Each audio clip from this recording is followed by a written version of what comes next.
There's a bunch of beds in the bay, like this big, really nice garage in this huge, massive house compound. They let you get there a day early? Well, no, the day of. Oh, okay. I flew in early because I didn't want to fly in the day of and let American Airlines screw up my whole journey.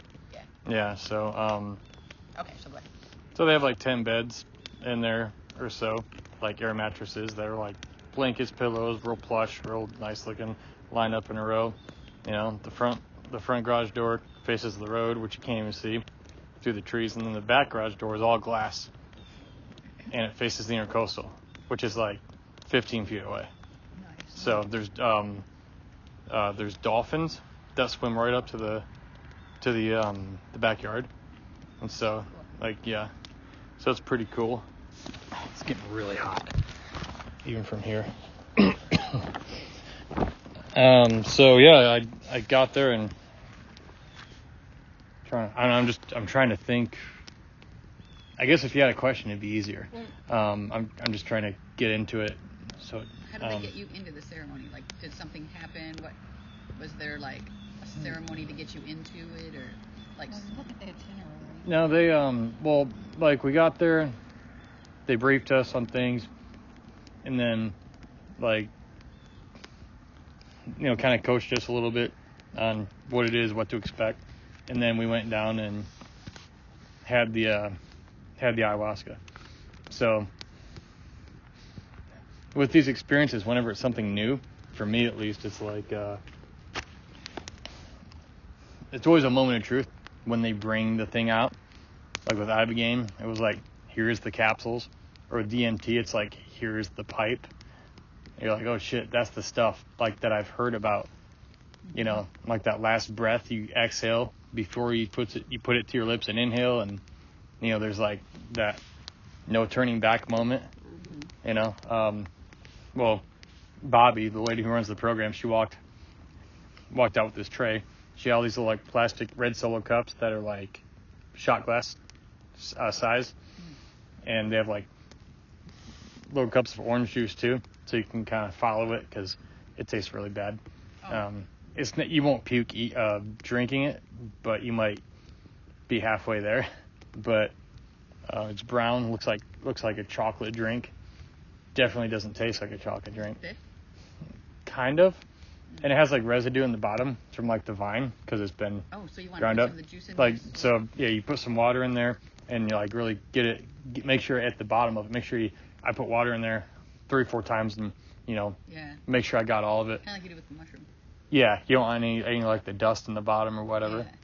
Yeah. And so, you take that, and after that you just kind of keep to yourself. They just encourage you not to talk to anyone after that. Just kind of do away with the talking for now. How do they keep to themselves? If everybody's on a mat near each other, what do you do? Well, you just stop having conversations and just kind of focus on yourself. Do you like have a mask or anything? Or? Yeah, you can. They had masks. If you have a mask, I'd bring one if you want one. I have my one. Yeah. So like, so they just ask you not to talk to anyone else. Just kind of have your time there, and because it kicks in at different times for everyone. It's usually like 30, 40, 50 minutes. At an hour, you should definitely be feeling it. And so it was probably an hour and a half. They offered me a booster, like another cup of it. Because it wasn't kicking in? No. Oh. Because they just came around and said, hey, how you doing? How you feeling? And they basically offered it to everybody. I think on the first night, they're kind of maybe giving you like a base dose amount to kind of see how you do, where everyone's at, because everyone's different. Yeah.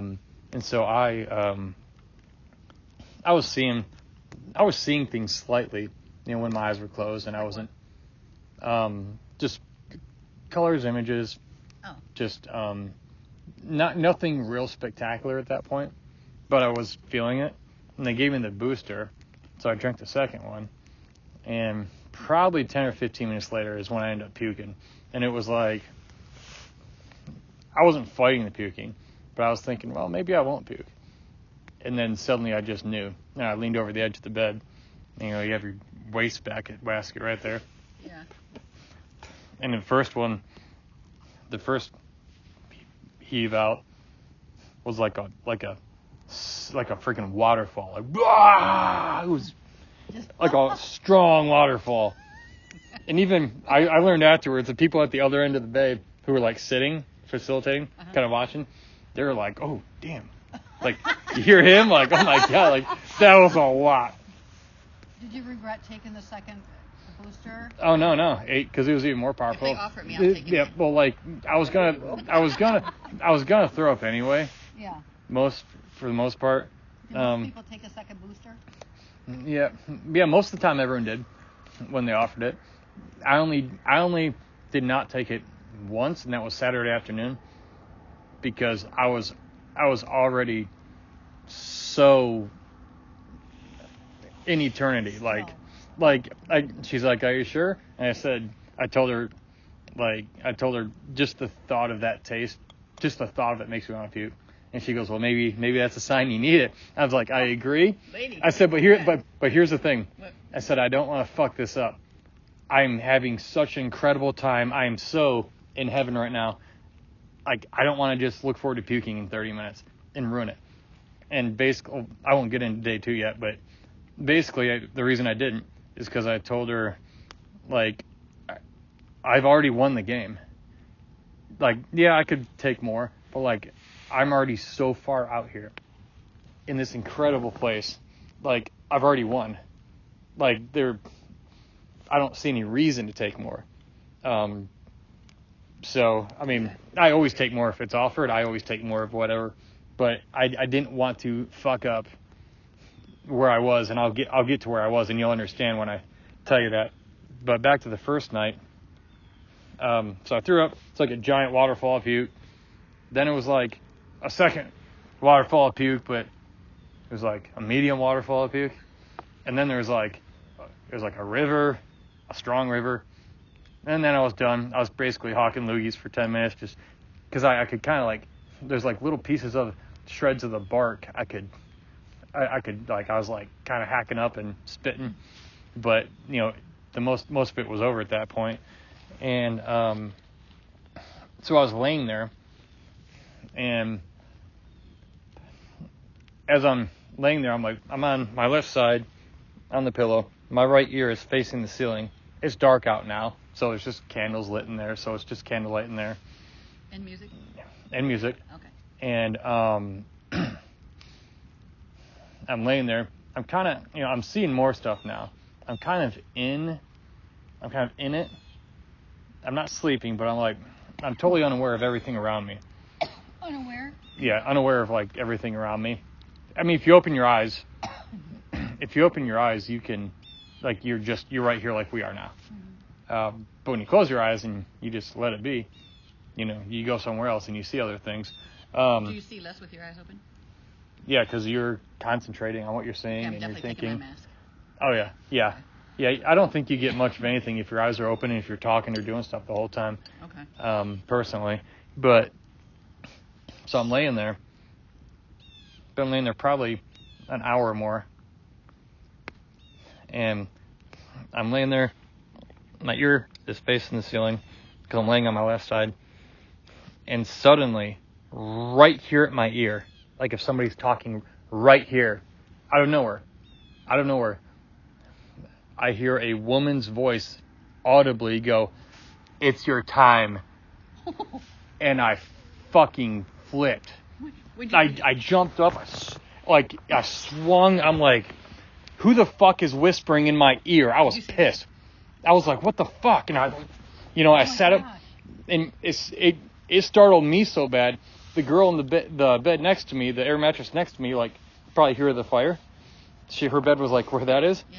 She jumped up, and she takes her mask off, and she's looking like, what's going on? And there's nobody near me. And there's only one lady in the room at the time, and she was at the other end of the bay. And I was like, oh, I'm sorry. I said, I'm so sorry. I got chills. Somebody whispered a lady whispered in my ear, and I didn't know why somebody was hovering over me. Like, I hate that. Like, don't ever hover over. Like, the kids know, she knows. If you're waking me up, don't get right at my face and shake me. Like, shake my foot, be like, hey. Because I thrash, I swing.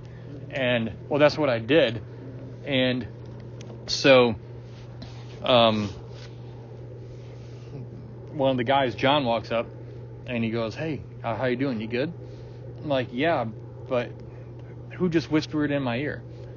And he's like, "Well, nobody did. Nobody was over here." I'm like, "Yeah, but a lady just whispered in my ear. Like, who was it?" And the voice was, it was very distinct. It was like, the voice was, it was feminine. It was authoritative, but in a very loving way. Like imagine like an older woman who's very powerful, but she's very graceful and loving, and she's classy, and she's wise, like way wiser than you know or think you know. And she talks to you, you know. And so like, that's just what I got from the voice. Very crystal clear though. Wow. It's your time. And I was like, fuck, like, okay. And I was laughing, kind of like, hey, that was kind of cool. You can do that again, but just, I'm trying to be ready for it again. I didn't hear it again, but I didn't know what it meant. But it was right in my ear. Are you taking notes as all of this is happening? Can you take your book in there? I did take it in there. I did take notes whenever I thought to, but then I started to realize that every time I took notes, I was documenting what I had experienced, like in the past few minutes, but also it was at the sacrifice of where that would have went if I wouldn't have consciously stopped, got my notebook, wrote it down, because it kind of derailed where I was going. So it's kind of like, you know, you can record it, but you're probably not going to get what you were wherever that was going. Or I can not record it and just, you'll remember what you do, but you'll go all the way somewhere else to wherever it was going to begin with. And so eventually I took this and I threw it against the wall at my feet, because I remembered you saying about the lady on Ibogaine, she kept writing things and stuff, and I knew it was distracting me. And I heard everything else. When I say I heard, it was telepathic. It was in thought. It wasn't audible. That one, "It's Your Time," is the only audible thing I heard. But something, I heard it in my mind. It said, "Stop documenting and start experiencing." So stop documenting, start experiencing. I'm very much a documenter, somebody who documents things, and I like to share things. But it was like, the best things in life live in our memories, and they're not documented. They live in the memories of the people who were there. And every time you document them, it's like the way we document them, even the best way we can, it dumbs them down. It dilutes what it was. And so, at one point, I saw myself inside a human body. Like, it's like I was inside some sort of flesh. And I knew somehow I knew I was going like back up into the womb. Not you necessarily, but just a womb. Right. I was in my mind, I could see it, like visually in my mind. I was returning back, like babies come out. I was going back in. So I didn't know what that meant, but it felt like a lot of oneness with like God and everything that is. And the whole time my whole real mantra going down there was like, for me, it's like, I never try to control everything, you know, no control. I'm not trying to control anything. And somebody, one of the facilitators, I think had a water bottle. They were like clicking it kind of, and maybe didn't know, or it was a cap that was popping, something. And I started to go, "Oh my God, what the fuck is that clicking noise? I wish they would." And I heard this voice go, "I thought you weren't trying to control this." Oh. And I'm like, in my your head? yeah, it's all in my head. The clicking and everything? No, I think that was out there. Okay. But when I was starting to get frustrated, who the fuck keeps clicking this plastic bottle? It was this voice in me said, "Oh, I thought you weren't going to try to control this experience." And I thought, "Oh yeah, you're right." So I heard it again, and I'm like, "Well, I guess that clicking is just all part of this experience." I mean, I've been in worse places instead of, this beautiful mansion in Florida, on a weekend. So that was interesting. And it said, just flow like water through all of life.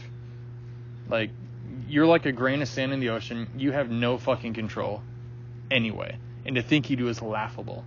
So just, like, if you're a grain of sand flowing down the river, just flow. Just be done. Just flow with wherever, do what you can. Make your life. But when you can't control, just flow with everything. Because ultimately, you have no control. It's laughable if you think you do. And I was also wondering, like, what's my next chapter in life? What's, like, the next big thing? Like, next big purpose-driven thing? When I got out of the Army, started speaking, writing, that was huge. Now I'm at a point where I've done that. And I feel like there's something else to be done. For a number of years now, I haven't known.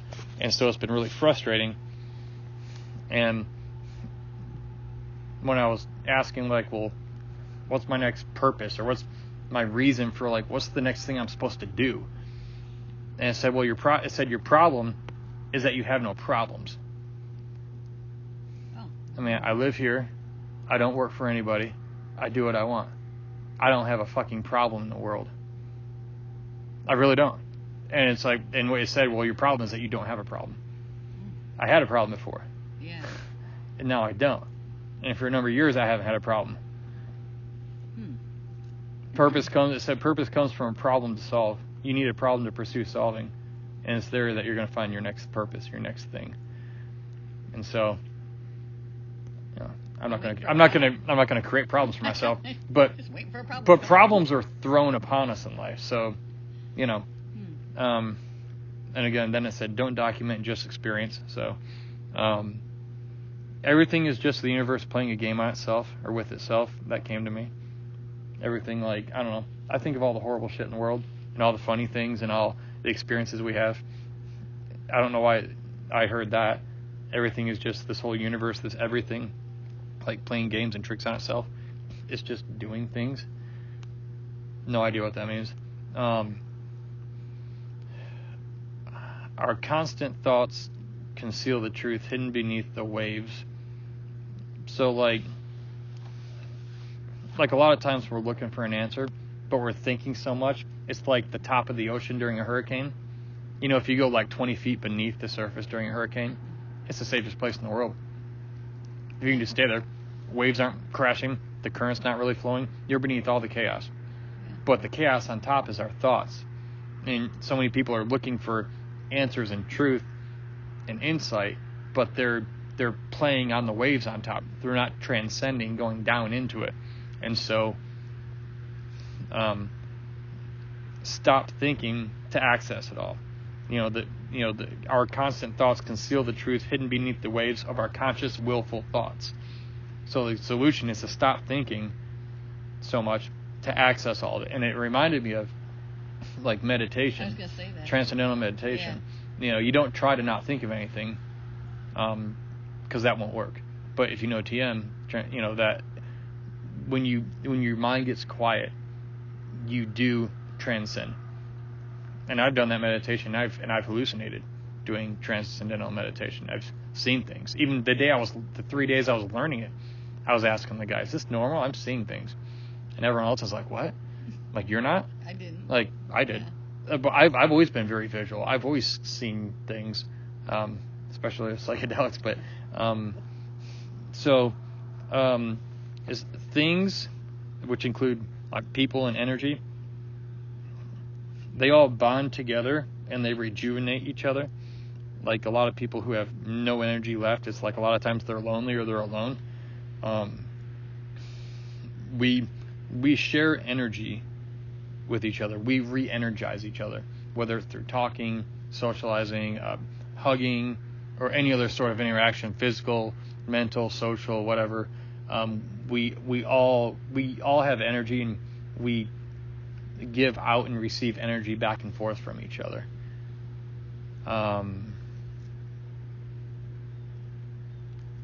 So that was part of the first night. Again, quit trying to document everything and just experience it. So I think that's maybe my psychedelic lesson is every time I do something psychedelic, like stop.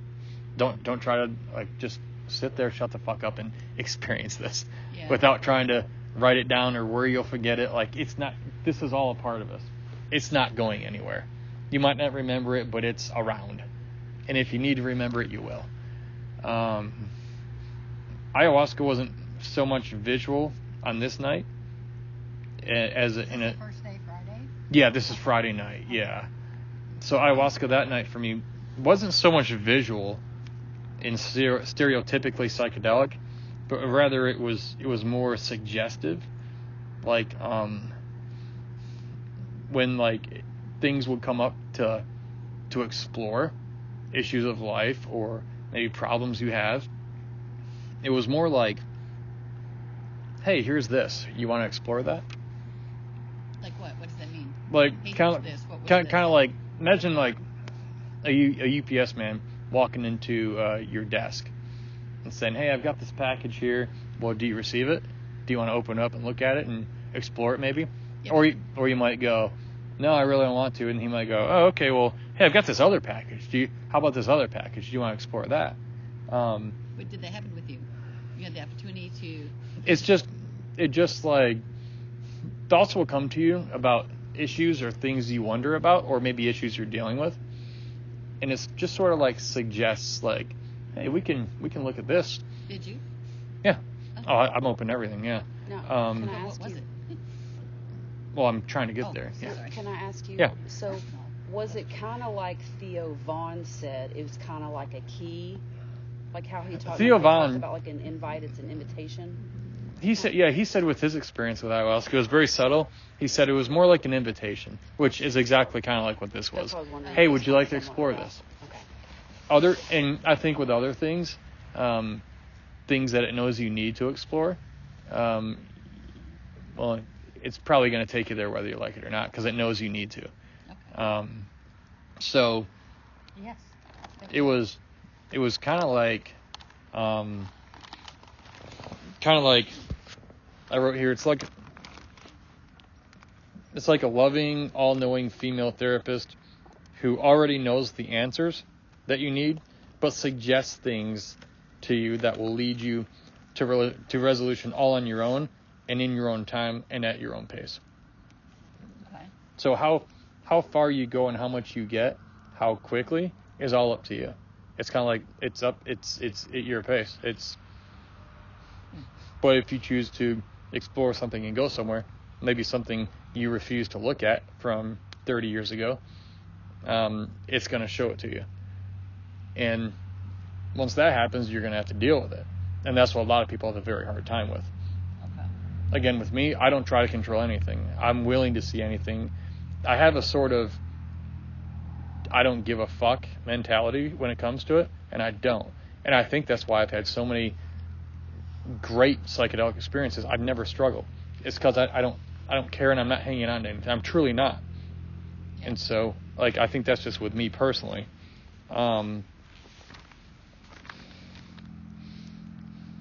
We're all just one body cutting its own limbs off in the interest of self-preservation because the leg thinks it's different and separate from the arm. So, like, wars and division and racism and everything else, it's like everyone's trying to win against everyone else. It's like the leg trying to cut off the arm in an attempt to win the war, but then if the arm loses, it bleeds out through the artery, or if the leg loses, that bleeds out through the artery, and the whole body dies, including the arm that was attached to it. So in hurting somebody else, it's like we kill ourselves. And I've been told that on other psychedelic experiences too. This was interesting.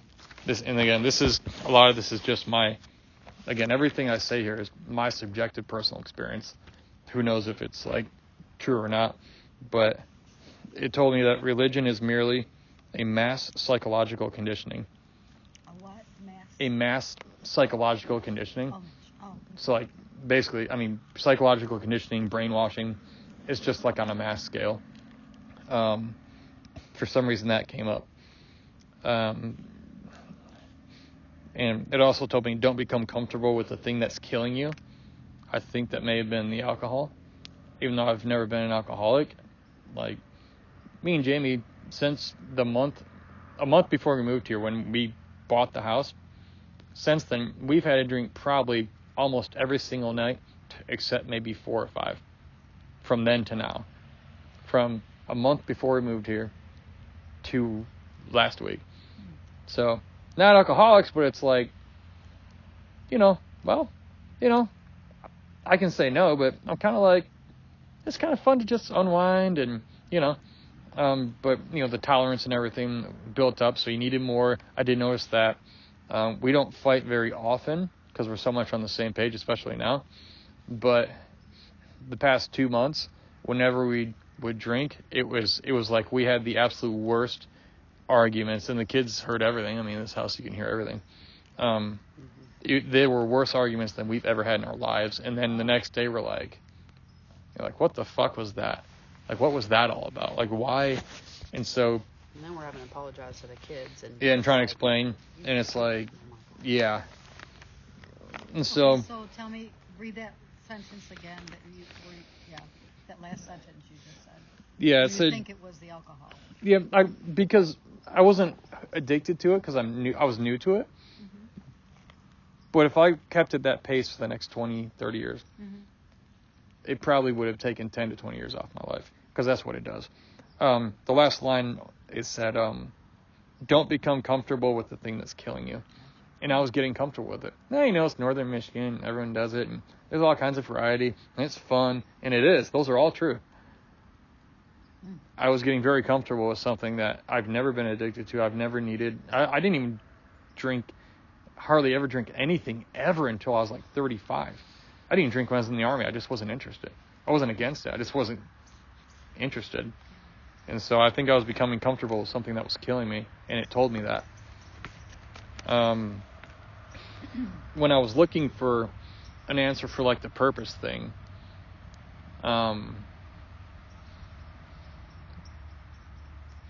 because I'm always looking for like, is there like, we're always taught God has a plan for your life.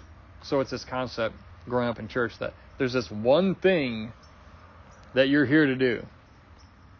I think that's bullshit at this point. Purpose-driven life that they, the book by yeah, his name is. Rick Warren. Yeah. Like, I don't think there's one thing, but the concept of like, God has a plan for you. Well, there's a couple problems with that. One, well, if he has a plan for me, that's going to happen regardless of what I do, because it's his plan. I can't thwart the divine plan. I mean, am I that powerful? I can fuck up his plan. George Carlin has a great bit on that, by the way. But like, so, but then there's like, if you have a purpose, and it's like, well, I'm pretty sure halfway through my life now, I'm almost 40. I'll be 39 this week. Like, I should probably have a clue by now, if there was one. And I do have some clues, but one thing it did show me, I'm pretty sure I wrote it down, but if not, hold on.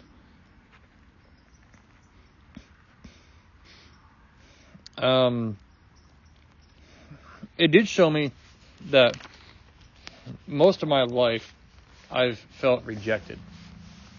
Like when I was little, I had the twitches, the Tourette syndrome, and so like I remember like being at school, kids making fun of me, nobody wanted to hang out, like, and when I was a kid, it was like, I'm just this way.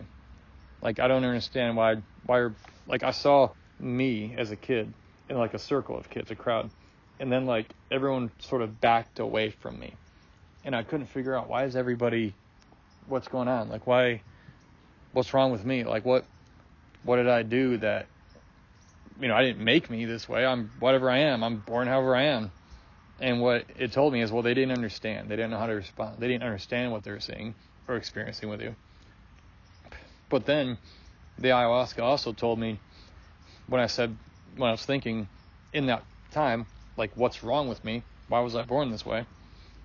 It said, where did you get the definition of the concept of wrong? And why would you apply that to yourself? Like, who taught you to do that? See, that I would even, as a kid, ask, what's wrong with me? where did I get this idea there was ever anything wrong? And it's like, it told me there wasn't anything wrong with me. I was just exactly where I was supposed to be, the way I was supposed to be. You know, and I didn't used to understand people because I was taught to judge them when they would say, you know, I was born gay, I was born lesbian, I was born this way. And Christians mock the shit out of those people. I understand now when people say, like, I feel like I was born this way.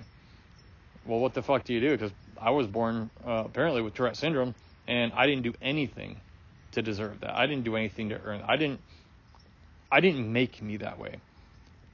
And it's like, if I took the same stance as most Christians do toward gays and lesbians, it would have been literally like people saying, no, Brian, you chose Tourette syndrome when you were like 6. Like, you chose that. Like, you chose to be that way. Like, the hell are you talking about? I choose, you know, that's my problem. Like, I don't know. And so from that, there was a big sense of rejection. And somewhere, I don't know where or when it happened, but I found out that if I won, people liked me. If I achieved things. And if you remember back, Mom, when I became a Boy Scout, we had to put all those patches and badges and medals on that huge wooden frame. Mm-hmm. We couldn't even fit all of my medals on that frame. Like, they all didn't fit. If you remember in high school, I had all those cords when I graduated. Yeah. There was only one person that had more. Anyway, she was a friend of mine, and she was in an all-female club, so I obviously couldn't have been in that one. So, but I had more cords than anyway, except like 1 or 2 of my friends who were the valedictorian, like 1 and 2. And then I went in the Army. I got selected for schools. I beat out an entire battalion of other guys competing for pre-Ranger school, which would qualify me for Ranger school. Me and like 2 other guys went. And then the other 2 guys didn't even make it through pre-Ranger. I did. So, like, then you look at after I got injured in Afghanistan. I met Dave. I started speaking. Small crowds, big crowds. I wrote some books. I was achieving. Because I've learned, and I didn't know it, that as long as I'm achieving, people will accept me and they'll like me. But on the flip side, I think I've always had this fear, if I stop achieving, people won't like me. And I've never wanted to go back to that 6-year-old. And so that was like, okay. So what does that tie into this purpose thing? Like, what do I do next? Is there any hint? And it told me, be the giver of what you need. Be the what? Ayahuasca told me, be the giver of what you need. Oh, okay. Well, what did I need all these years? Love and acceptance. I was just thinking that right before you said that. Yeah. Those exact words, just like he said that. Yeah. Love and acceptance. Wow. Because we all need it. We all do.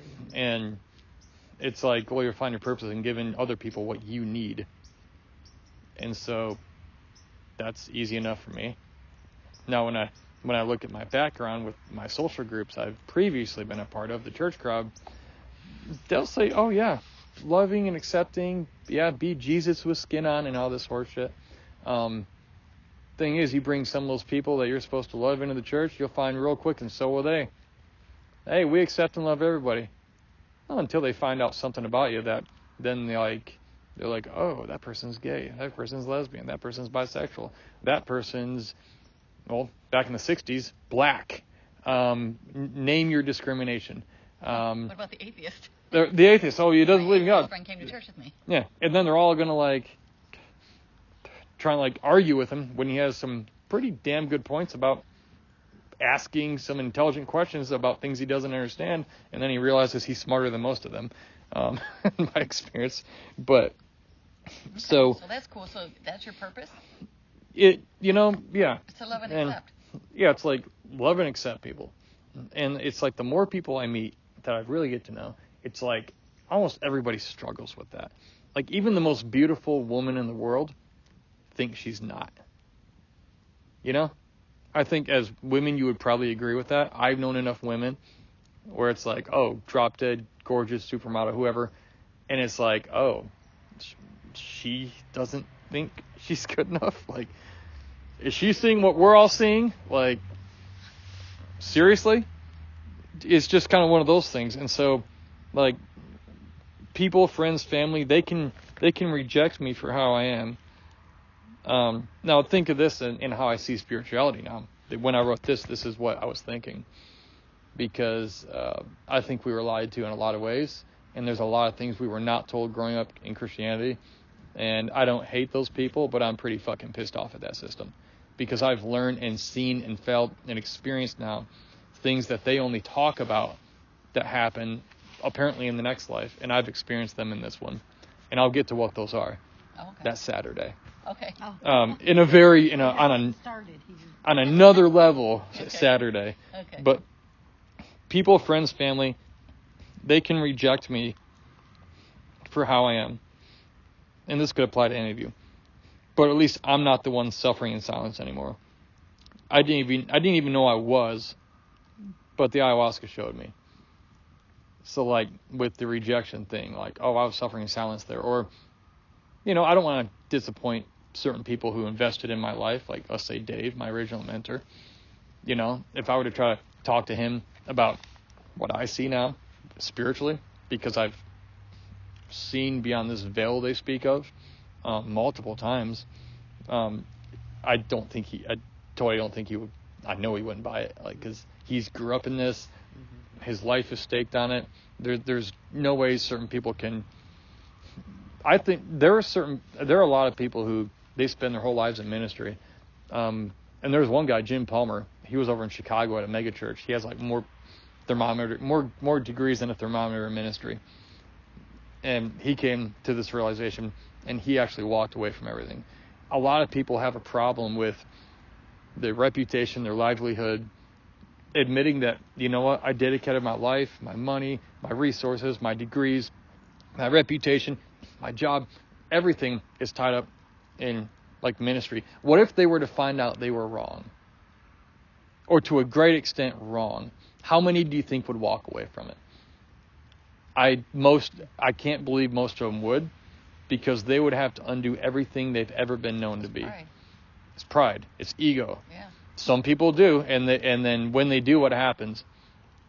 The Christian community, they tar and feather them. They try to slander them. They try to assassinate their character, their reputation. Yeah. That real love of Jesus shit. And so that came to me. Just that people might not understand me moving forward and reject it. But at least is Dave? I know who he is. He's the burn guy. Right? Yeah, yeah. Okay, so he's a Christian, right? Yeah, he's a minister with the Assemblies of God. He grew up in it. His dad was. He's been in it his whole life, and I love that guy to death. And this is nothing against him or at all. But like, I think I've had this secret fear of, man, like, what if people like him who invested in me, now I'm like turning a different way because I'm following what I see. I'm following what I understand. Does he know? So you said you haven't. He doesn't know I've ever done any psychedelics. Okay. I mean, anyone who knows me, knows him, might have been like, "Hey, you seen Brian's Facebook?" Like, like, wow. Do you think it would be like disappointment from him, or what do you think? I think he would still absolutely love me, but I think it would be. And again, I'm not speaking for him. I think it would be disappointment, and everyone get together and pray for Brian that he'll come back. He's backsliding, which, in my opinion, actually, I think religion is how we backslid and what we backslid into. It's the other way around. I think what I experienced here was originally what we are, and I think we backslid into this thing called religion, and now they call the real thing backsliding. Gotcha. It's a total mind fuck.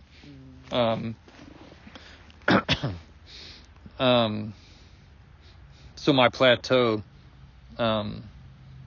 that past 5 to 7 years, I've just been kind of like, yeah, I'm speaking, I'm loving it, making money, it's fun, I like it, it helps people, but I've just sort of struggled.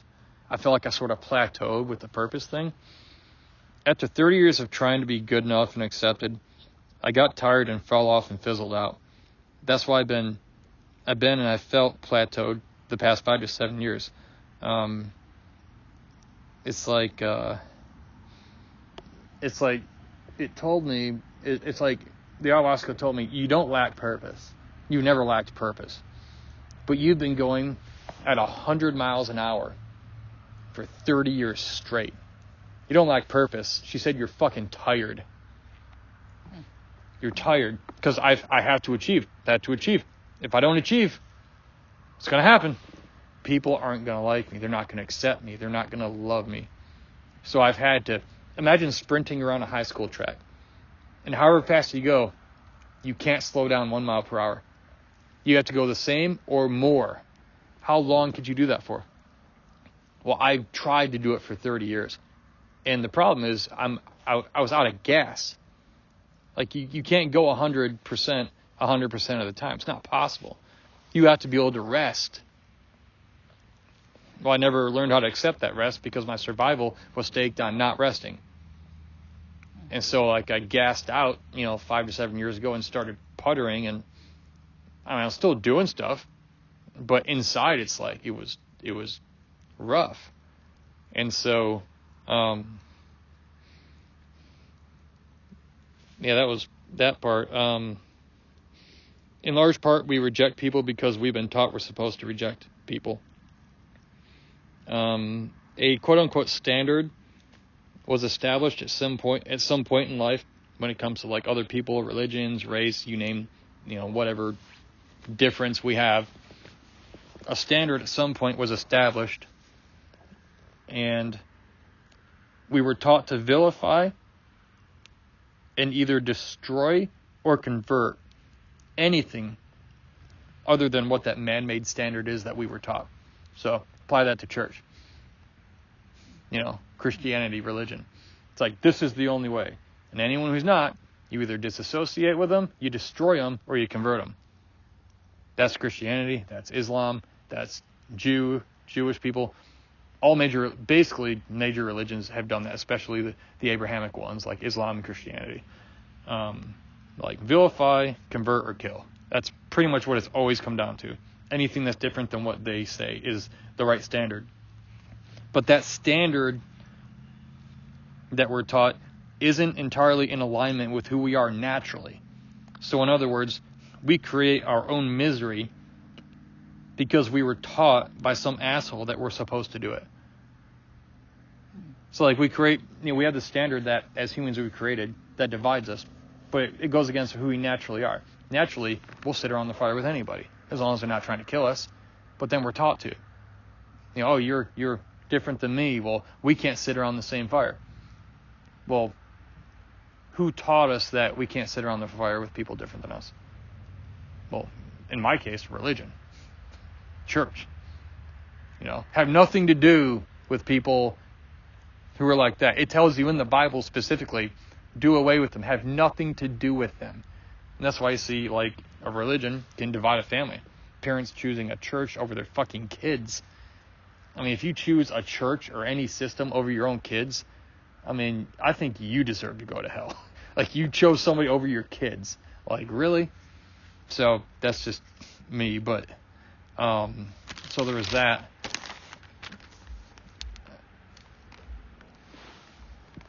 Trying to read still. It's getting dark out. Do you want to use my phone light?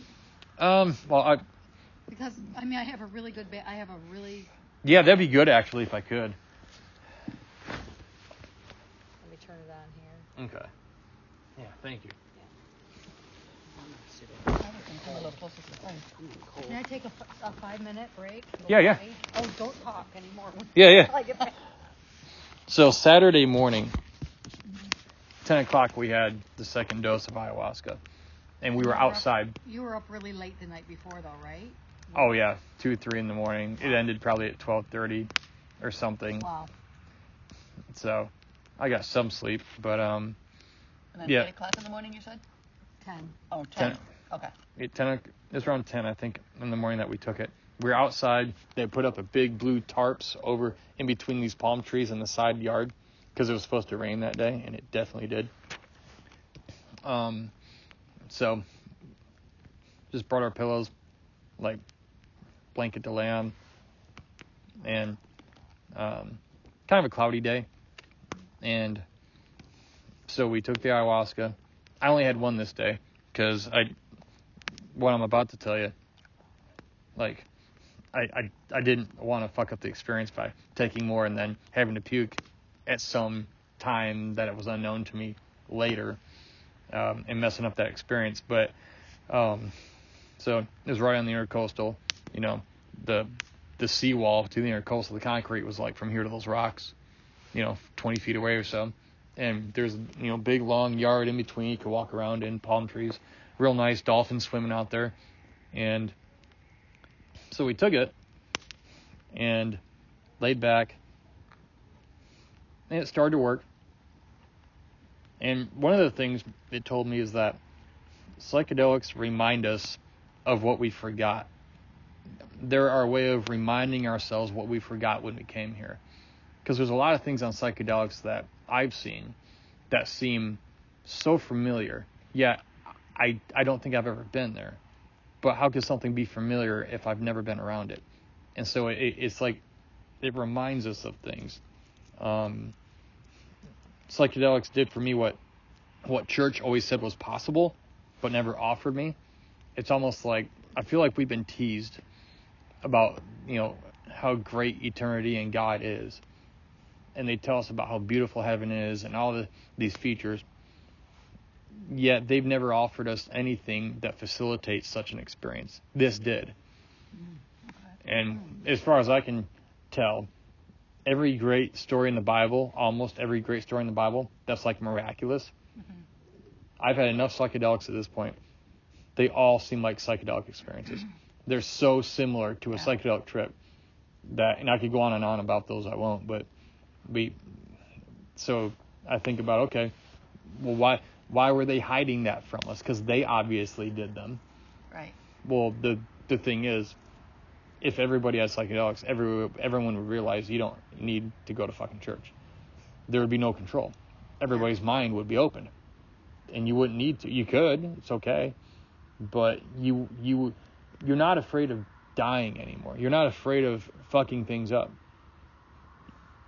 That was another thing it told me. It told me, like, as far as purpose, or what if I make the wrong decision? What if I choose this way in life and not that way? Career path or whatever. It was just like whatever. Like, your purpose is whatever. Like, you can't fuck this up. It's all the same thing. Like, it all goes to the same place in the end. Like, you can't choose one path and have it be wrong. It's almost like, doesn't matter if the girl's 16 and pregnant and had a kid. That was their path. Doesn't mean the girl waited till she was 25 and married and, perfect, like nobody is. Her path was more legitimate or better than the girl who, or anything. Yeah. It's like, your path is your path. Like, you literally can't fuck this thing up. Like, you're not powerful enough. This whole thing is just being done. And it's like, we're taught we can mess it up, though. No, don't go down the wrong path. No, you've got two forks in the road. Make sure you take the less traveled, right? Yeah. Or, and it goes back to the whole God has a plan for your life, meaning, there's a way that's his, and then there's a way that's not. And, if you choose the one that's not, oh boy, you could screw this whole thing. And,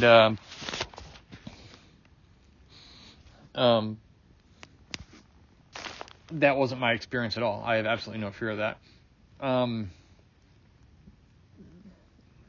So I was asking kind of about, like, heaven and hell. I was wondering, is there an actual physical heaven, an actual physical present? In your mind, right? Hell. Yeah, in my mind. You're not talking. Yeah. This is all in here. Well, I was talking out loud sometimes. Oh. But all the answers I was getting was in my mind. So you're asking basically... Yeah, is there a real heaven and hell? You're asking the plant these questions. Yeah. Okay. Or whoever. Yeah. Well, whoever I'm getting downloads from. Or whatever. Whoever. Yeah. Because all I know is that's more real and credible than anything I've ever experienced in any church. Yeah. And it didn't even care to be more credible. It just... So I was thinking, or asking, like, is there a physical present heaven and a physical present hell? Is hell a place where you go if you don't believe in Jesus or if you're bad? And the answer I got was, this phrase just came to me that said, hell is what we do to ourselves. And it's not outside of us, it's within us. But so is heaven. I sort of see, well, how we were raised and taught was, we're here in the middle on earth. Below us is hell, above earth is heaven, right? Mm-hmm. You either go down or up, and nobody wants to go down. Unless you like to party, apparently. Yeah. Because nobody wants to sing fucking church songs for eternity, that's for sure. And to me, that sounds like hell, even though that's how heaven's described in the Bible. Well, how I understood it was, hell is what we do to ourselves right now. You have thoughts about how you're not good enough, and you're rejected, you're not accepted, and then you experience those things and other things, and it's bad. So it's almost like, like, it's kind of like, it seemed like earth and hell, like this conscious earthly experience kind of was hell, but then there's heaven, but we have to sort of get it and understand it in order to like ascend from here to there, is kind of what it seemed like. It wasn't like, oh, you lived in the Amazon and you never heard the name of Jesus. Well, you're going to hell because you never heard of Jesus. Well, what kind of loving God is that? Because they never heard. And even in Bible college, I would ask them, well, what about people who've never heard? Well, one of the first answers is, well, that's why the Lord has called us. I'm like, well, that's one way to skirt the question. You didn't answer it. What about and then they'd say, well, God's not going to blame somebody who didn't have knowledge of him. And so my question to that was, if I have a 100% chance of going to heaven if I've never heard of Jesus, why the fuck did you tell me about him? Now I have like a 50% chance or less, because now I have knowledge, and now it's up to me to choose to believe if I can or choose to. Yeah. Forget the fact there's 300 denominations or more of Christianity who can't agree on anything, which, who would follow that? But we're taught to. But it was more like, when it comes to hell, it's like hell is what we do to ourselves.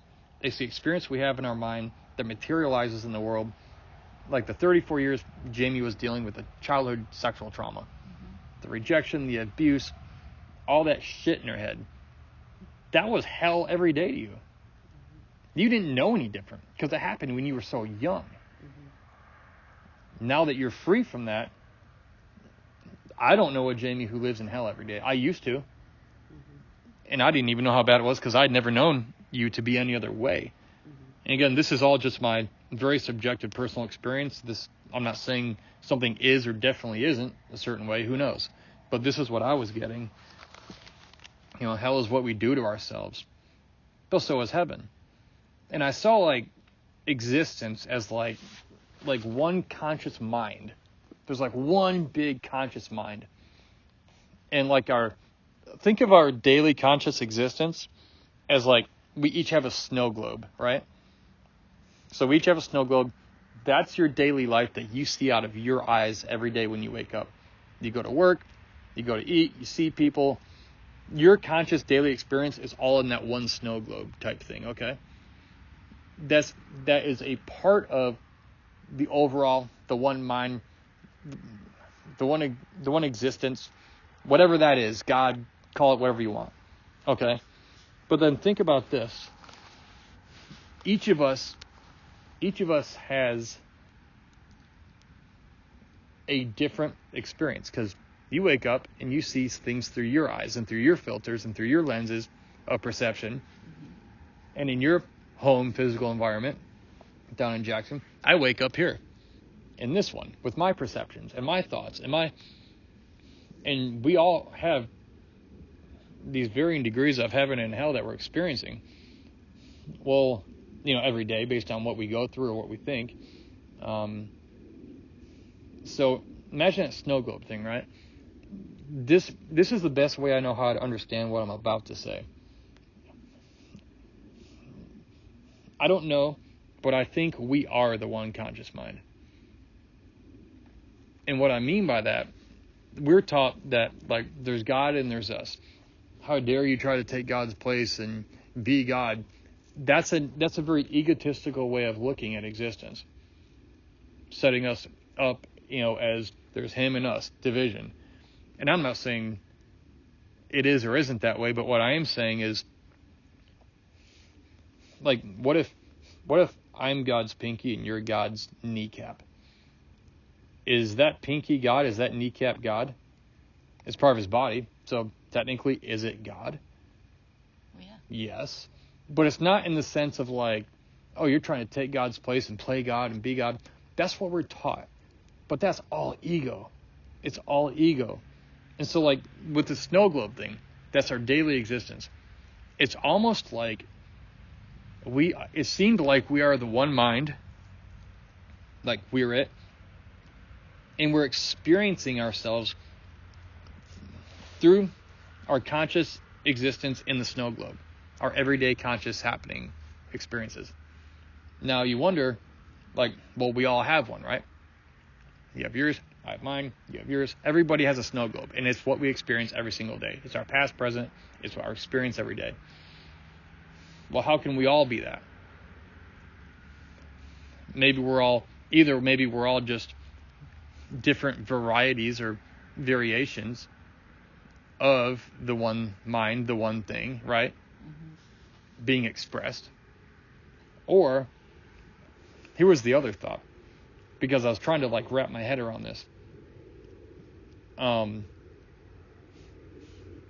What if my conscious experience, sitting here right now with you, is the only one, and so is yours? Now you say that's not possible. You and I can't be the only thing that exists. If I exist and I'm the only thing, yours can't exist and be the only thing.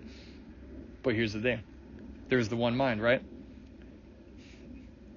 What if each of you are figments of my imagination within the story I'm living within my snow globe? And what I'm experiencing every day is the only conscious experience that exists.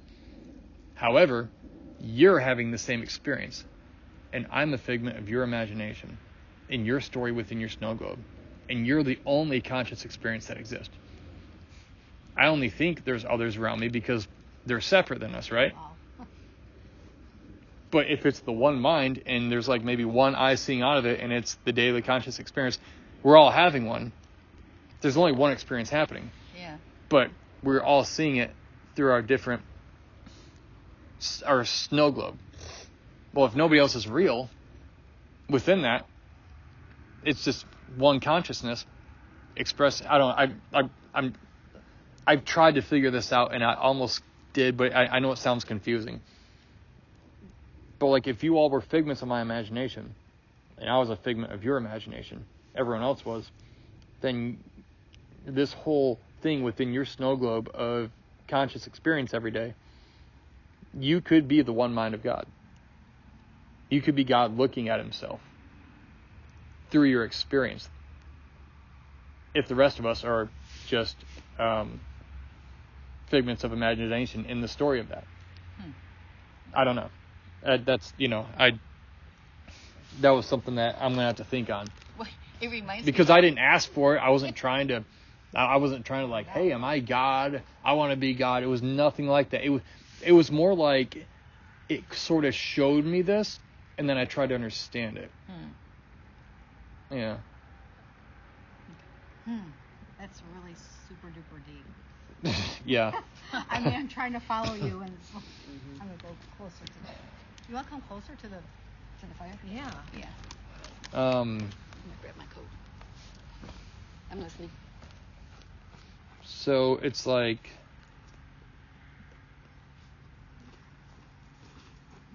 what I've written here is we're not wrong for being how we're born, and that's a huge thing nowadays.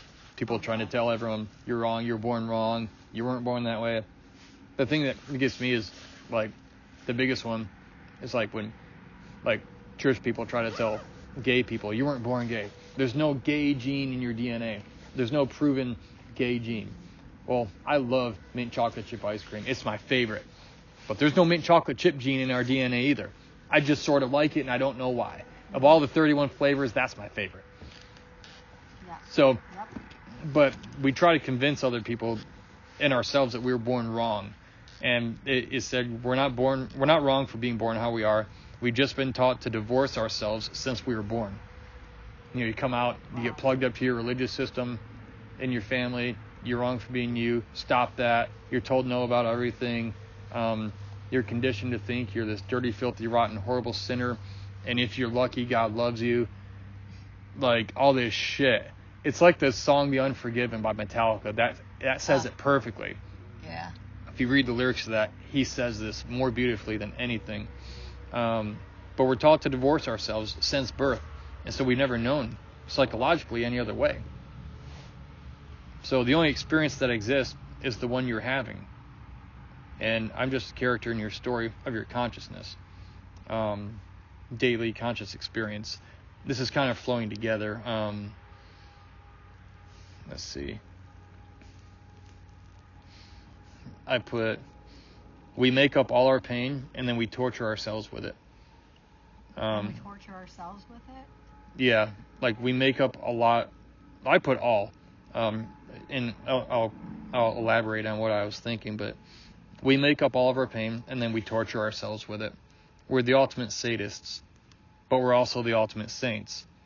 This was a beautiful, luminous moment. Both of our, what was that? So basically what it was like, it's kind of like, if somebody says something, if someone says Brian's a horrible, cheating, unethical, absolute piece of shit of a human being who steals from people and hurts little kids or hurts people, I'm not even offended by that. You know why?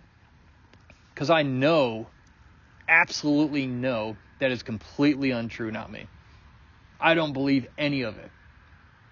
But if someone says something, so that must mean, well, if somebody says something about me and I'm offended and I feel pain from that, it seems that there must be something in me that to some extent believes what they said, even if it's a lie. Because if somebody says something about you that is completely untrue, it's like, oh, Sarah's 6'3". Boy, that's the weirdest looking 6'3" person I've ever seen in my life. You wouldn't be offended. No. You'd be like, what is this person on? Like, I'm not 6'3". Like, you wouldn't be mad about it. But if it,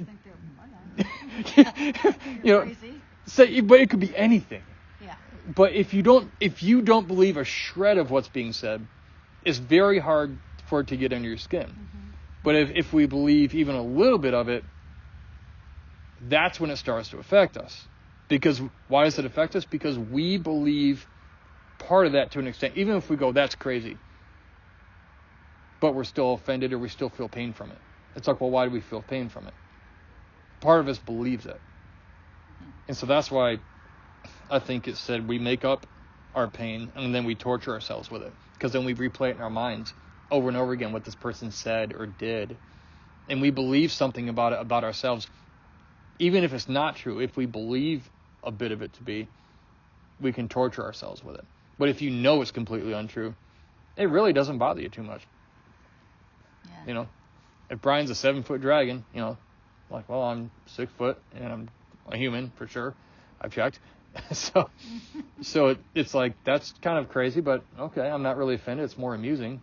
Mm-hmm. But that's just a wild example, so you get the concept. Yeah. All right. This is where everything really started to turn up. Saturday afternoon, I'm going to sit this down. So we're laying out there, right? We're laying out there. We're under the tarps. It's cloudy, and it starts to rain. Everyone's under the tarps, trying to stay dry. We're under the tarps, and there's puddles starting to form on top of the tarps, right? Just from the low parts or whatever. There's bungee cords holding it. I'm sitting, and there's the edge of it is like right above my head. I knew I was near the edge, but I didn't know I was like right under the edge. As it's starting to rain, and my eyes are closed at this point. I'm sort of in the experience. I'm not aware of a lot around me. I'm just getting, all that stuff I was just telling you about. And suddenly, I had this huge, like a huge bucket of cold water dumped and splashed on my back. And I was on the ground, like hands and knees are sitting there. And I jumped and I'm like, oh, and I spun around. And I'm wide-eyed, like I just snapped back into reality. And this girl named Mia, she was sitting probably from here to the other side of the fire pit right there. Okay. And she's looking at me. She's like in her own thing. But now like I distracted the other lady, and now I distracted her kind of, and she's wide-eyed. She's like on the ground and like looking at me. I startled her, I think, but also I think she didn't know if she could laugh or not. And I'm standing here like this, wide-eyed, because I'm in it, and so is she, and we're looking at each other.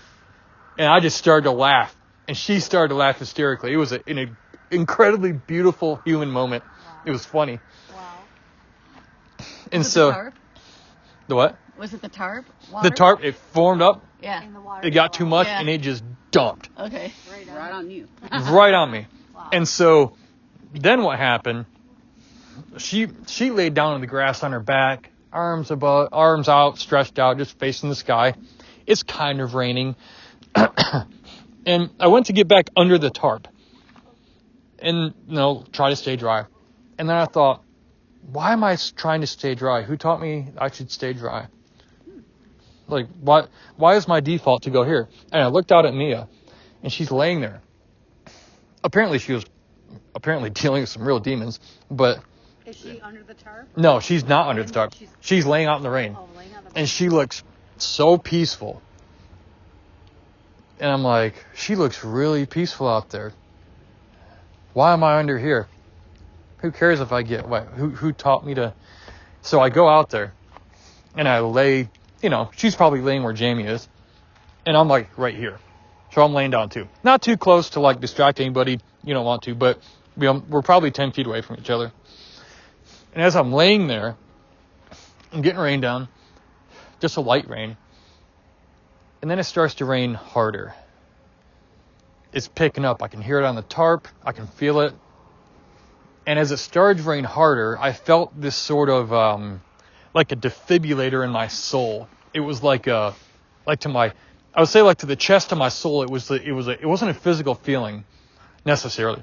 It was something, and it was like, as it started to rain harder, it was like, bah. And I remember thinking, what the fuck was that? It felt amazing. Like, what was that? It wasn't a thump in my chest. It was like a thump in my soul. It wasn't a physical, but it was better than that. And so I'm laying there, and it starts to rain even harder. You know those storms in Florida. So it's raining even harder. What would be considered a downpour. And part of me is like, oh man, I should get back under the tarp. And I thought, why? And I laid there, and sort of like when I was like, no, I'm not going back under the tarp. Why would I? I'm going to be in this. I made that decision. I'm going to be in this.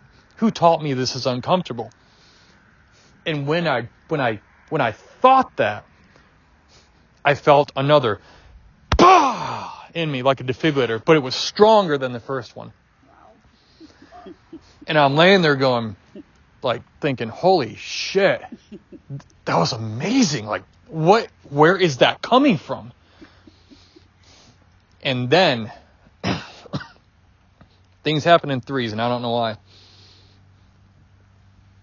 It went from a downpour to what I would say a fucking torrential downpour. You know, like in South Florida, when a tropical storm comes in, Yeah. like the raindrops hitting my face sort of hurt my eyelids because the drops were hitting so hard.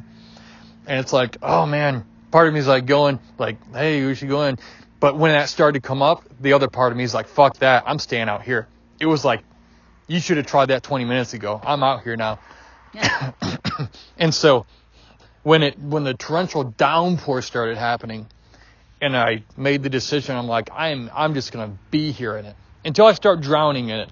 I'm gonna be in here. And by the way, I didn't know they almost took us all inside at that point. That's how hard it was raining. Okay. I'm glad they didn't. Well, when I was laying there, the torrential downpour happening now, it's like bullets of rain hitting my body. And I was at complete peace. I'm fucking staying here.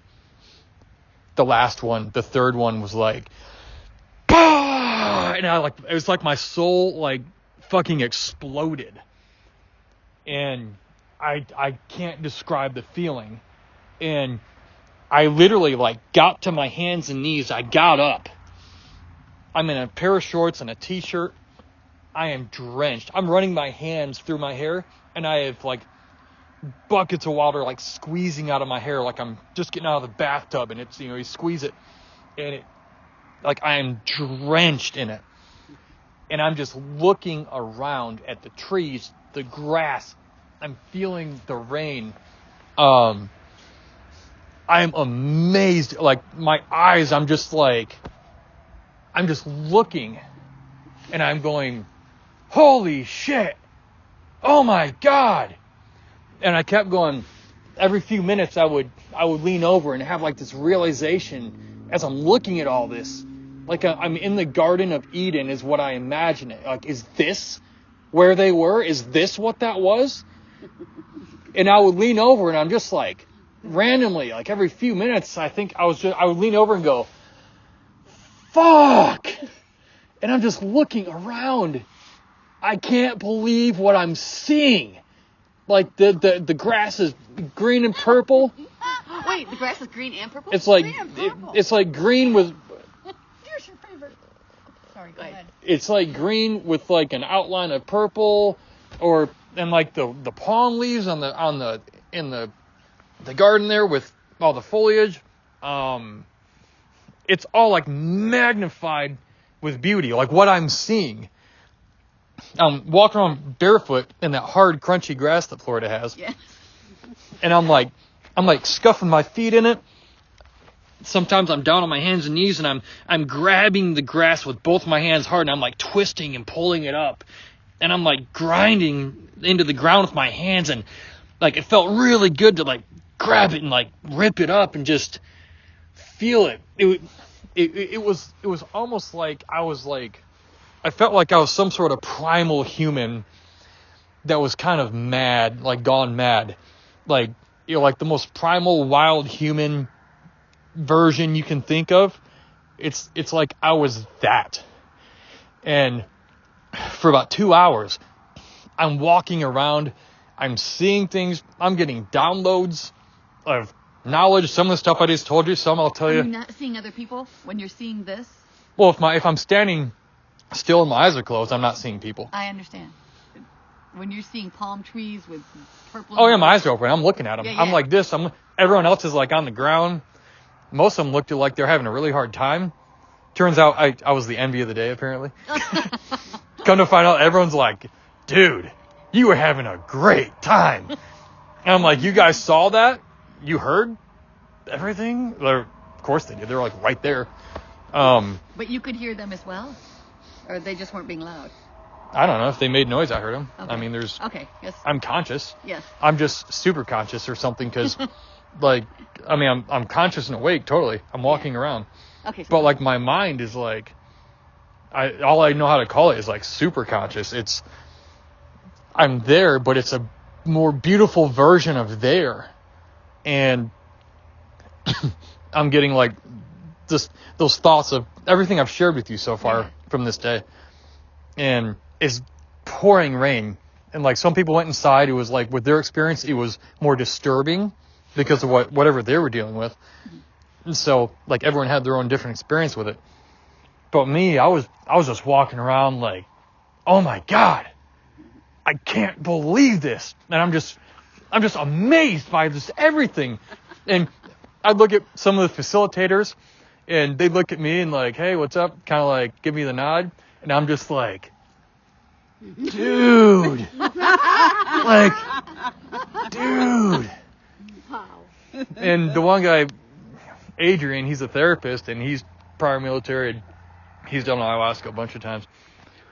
I'm like, dude, I said, I got out of the military and I don't know who taught me to run from the rain. I said, I don't know where I learned to not be in the rain. I said, I think it's fucked my life up because I was comfortable being a savage in the military. Our job was very savage. Being out in rain, drenched, who gives a fuck? Like, that was our life. And fighting assholes at the same time. I got out and it's like, oh, now I never use an umbrella. I won't do that. But but it's it's raining. I better walk fast. I wouldn't want to get wet walking into the grocery store. Who taught me that? It's like I got out and I got civilized. It's like I got domesticated by the system of, oh yeah, you don't want to get wet. Why? Why don't I want to get wet? Out here is real beauty. Out here is where, like, all this is happening.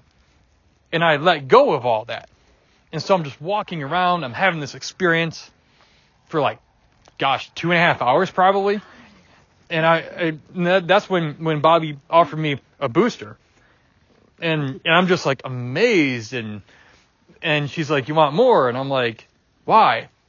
Like, I'm going to puke if I'm just trying to think of what that tastes like right now. And she goes, well, it's probably a sign you need more. I said, yes, I agree with you, but this experience is so good. I'm at such a, I don't know what I call it, like some super conscious state. I told her, I've already won. Like, if this is a game, I've already won. I don't need any more. Could it do more for me? Yeah, probably. If I took more. But it was like, I didn't see any point in taking more. Because I was already, if it was a game, I've already won. But would it have lasted longer, or it might have changed things? Who knows? It could have, yeah, because it does do that. It would have prolonged the experience. But I didn't want to puke in a half hour. Yeah, because it's going to make you throw up. Right? Yeah, and that would have ruined this heavenly bliss on earth thing I'm living in right now consciously. Mm-hmm. And I didn't want to mess that up. You know, as I watch you do this and show everything, what the fuck? What if that was Adam on his first day? He's like, wow! Yeah. Like, boom, boom. Here you are. You're on Earth. Yeah. Yeah. Maybe. It's like, you know? Yeah. Yeah, it's like, oh, don't eat those mushrooms. Why? Because you won't have to pay indulgences, so your family won't go to hell when they die, or some shit. Oh my God, I can't. Oh. So like, I'm trying to remember from that day. Wow. I mean, there was so much I got. Oh, there was one part where the sun cracked through the clouds, and there was a big round spot between these two palm trees, like 12 feet away from me. And when I saw it, I felt gravitated towards it. And so I walked over and I stood in it, and I looked right up at the sun with my eyes closed. And I just looked at it, and I apparently stood there like this with my arms wide out, just there, staring at it for 20 minutes. Oh. Now, if you know me, I'm not a guy who puts his hands up in church. And if you have to tell people to put their hands up in church, your shit's fake. Because when it's real, you don't have to tell people what to do. Yeah. They will do it if it's a real experience. Yeah. And I stood there, my hands up, out, going, oh my God, and I'm looking into the sun with my eyes closed, and I'm seeing all these fractals and shapes and colors, and I'm getting these thoughts, and that was where that hell is what we do to ourselves came from. Okay. It's like, is this heaven? Is this where we go when we die? Well, there's DMT. That's the psychoactive component in ayahuasca. And when we are born and when we die, our brain dumps DMT into our brains. So it's like, oh, near-death experiences. I can totally explain that. We were just talking about that. Yeah. On our way up, we talked about that. Yeah. Yeah. So it's like, I don't know what more of a spiritual experience any human could have ever had, especially primitive people who wrote the Bible, apparently. If there's something outside of that, I don't know how it could have been anything beyond a psychedelic experience. And so it's like, I'm experiencing this right now, here on Earth. I didn't have to die to get this. I'm in it. And I'm getting all these thoughts that I'm not asking for. It's just sort of showing me. And here's the thing about psychedelics. When it comes to what we believe about God or whatever, this is one thing I really hate about the church is that whenever they meet somebody who believes different, almost always their immediate response, or soon to be, is they want to argue and convince that person that they are right. Mm-hmm. Psychedelics never tried to argue with me. It was sort of like psychedelics. It's kind of like a person saying, "Hey, I know what you believe right now. I understand what you believe." But then they slide this across the desk. But here's the way it is, and I'm just going to leave that there for you. And when you it's like when you see that thing like the way it is, you can't unsee it. And so it's like there's no convincing needed. It does make you ask a lot of questions, which is interesting because you're taught not to question your faith. That's like a fish hook. Oh, and put this in their mouth. In case they try to run, let's put in a reverse hook. And so I feel like it sort of just showed me and said, look, here's how things are. You can do what you want with it. But here's how they are. There's no arguing. There's no need for Christians trying to prove everyone wrong, and they're right, and usually those people know the least. The ones who are most adamant about arguing for their faith are usually the least educated and knowledgeable. Most people I know who are actually fun to talk to and intelligent, and they're Christians, they usually have like advanced degrees in theology and whatever. They're the most open-minded. Not all of them, but they usually tend to be the most open-minded. The worst ones are the minions, the ones who know nothing, and they think they're just quoting Bible verses out of context. And I've even told people, like, hey, you're trying to quote that against me to argue. But I'm like, I learned in Bible college that verse means this, not what you're saying. And they won't have it. Because they don't want to have a discussion. They just want to be right, and they're not. Yeah. With the psychedelics, with ayahuasca, for example, here's how things are. That's my understanding. It's just kind of like, here's how things are. You can take it as you do. And there's no reason for an argument because truth isn't going to change. And that was your first or second session? That was the second session. That was Saturday morning into the afternoon. Oh, but there's still one more session coming. Saturday night. Oh, okay. Yeah. But they were playing music. When the sun came out, they played happier, upbeat music. One of the songs was on the TV when you came in. Yeah, okay. It was kind of upbeat, and I could feel like I wasn't dancing, but I was kind of like moving back and forth like this, like my eyes closed. I could hear that song was upbeat, and I'm just like, I'm in the sun, and I could feel something telling me, hey, stay away from the darkness, always go toward the light. If you can't find any light, find the brightest thing and go towards that. Because when I would get tired of looking up, because I looked up for like a half hour straight, I would look down. But in my vision, with my eyes closed, it got dark because I'm looking at the ground. So I looked back up. And it was like, whenever it's dark in life, look for the light. Go to the light. Stay near the light. And, that was another thing. Do you want the journal? Yeah, just a minute. So that was Saturday. I'm trying to remember more about Saturday. Saturday was the absolute most mind-blowing thing that's ever happened to me. Let's see. The cold water dumped. Yeah, torrential downpour. Okay, so yeah, it reminded me like it was that part where it reminded me remind myself daily of the beautiful eternal place I've been, which is where I was on Saturday. I can't fuck this thing up called life. It's not possible. I can't mess it up. Whatever I do is what it is. There's no wrong path. We've been taught there is. To me, like what I heard, what I experienced, there isn't. It just is what it is in every direction and possibility. We only think we might make wrong decisions because we've created the concept of that gap by default. That by default creates a sense of a difference between right and wrong. So, like, we only think we can take a wrong path in life because we've created or accepted a belief system that there is a right or wrong path. And whenever there's a right path, there has to be a wrong path. And then there's that gap in between. Well, that's something we're taught.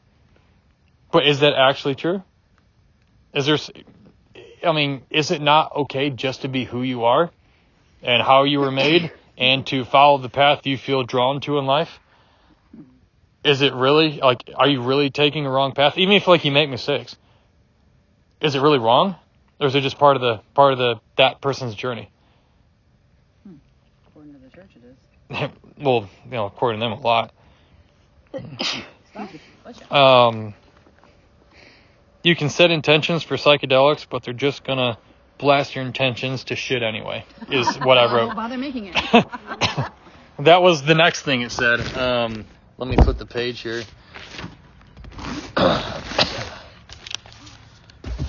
You okay? Oh, yeah. She was telling me on the way up, because she grew up in the city, Yeah.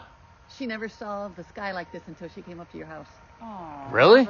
Ever. Oh, my gosh. First time was last month. Always, every night is in the city. Oh, yeah.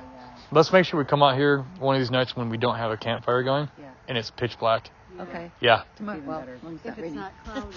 Yeah. Oh, we can get in the hot tub then. Oh, yeah. I mean, what's going to happen? You're going to get wet in the hot tub? no. Wouldn't want that. Yeah. So Saturday morning, continued, Okay. is when it told me, this is cool.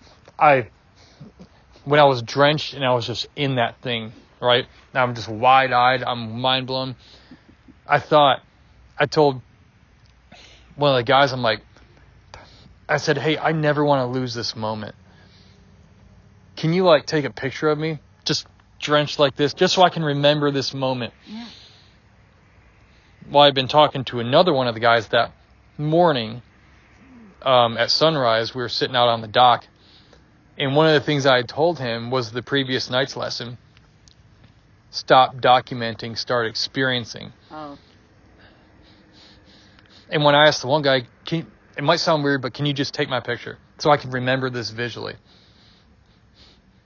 Suddenly, the guy I was sitting next to on the dock that morning, he's standing next to me. What? And he goes, hey, I thought you told me this morning that the big lesson for you was to stop documenting and just experience. And I go, oh my God, you're right. Like, yes, thank you. I'm like, don't get your phone. Don't do it. Don't dilute this experience. Don't do that. And so I'm like, and he's just kind of laughing. And he's like, I thought you told me this morning. And I'm like, thank you for reminding me. I told you that. Almost it's like, did I tell you that so you would remind? I didn't know he's standing next to me. I didn't even see him there. Wow. So that was, yeah. So you didn't get your picture taken. No, I didn't. And I wish somebody without me knowing would have. But then again, that's where it told me the most beautiful things in life live in our memories. Because every time you try to tell the story or convey it or communicate it, like words don't usually do it justice or pictures. And like it's almost like every time you tell it, you dilute it. And so that's one reason I'm recording this right now. But if you can, this is going to be funny because you all, have known me since I was born. But Saturday's experience, if it's like, hey, what was it like in one sentence? This is going to sound funny. It was like a massive, unimaginable spiritual orgasm. Is the only way to describe Saturday afternoon's session. That's the only way I know how to put it. I don't know any other way to describe it. Oh. So, no, it's not a word you use around your parents a lot, but like No, wait, we any human should be like, I'll have what he had. Yeah.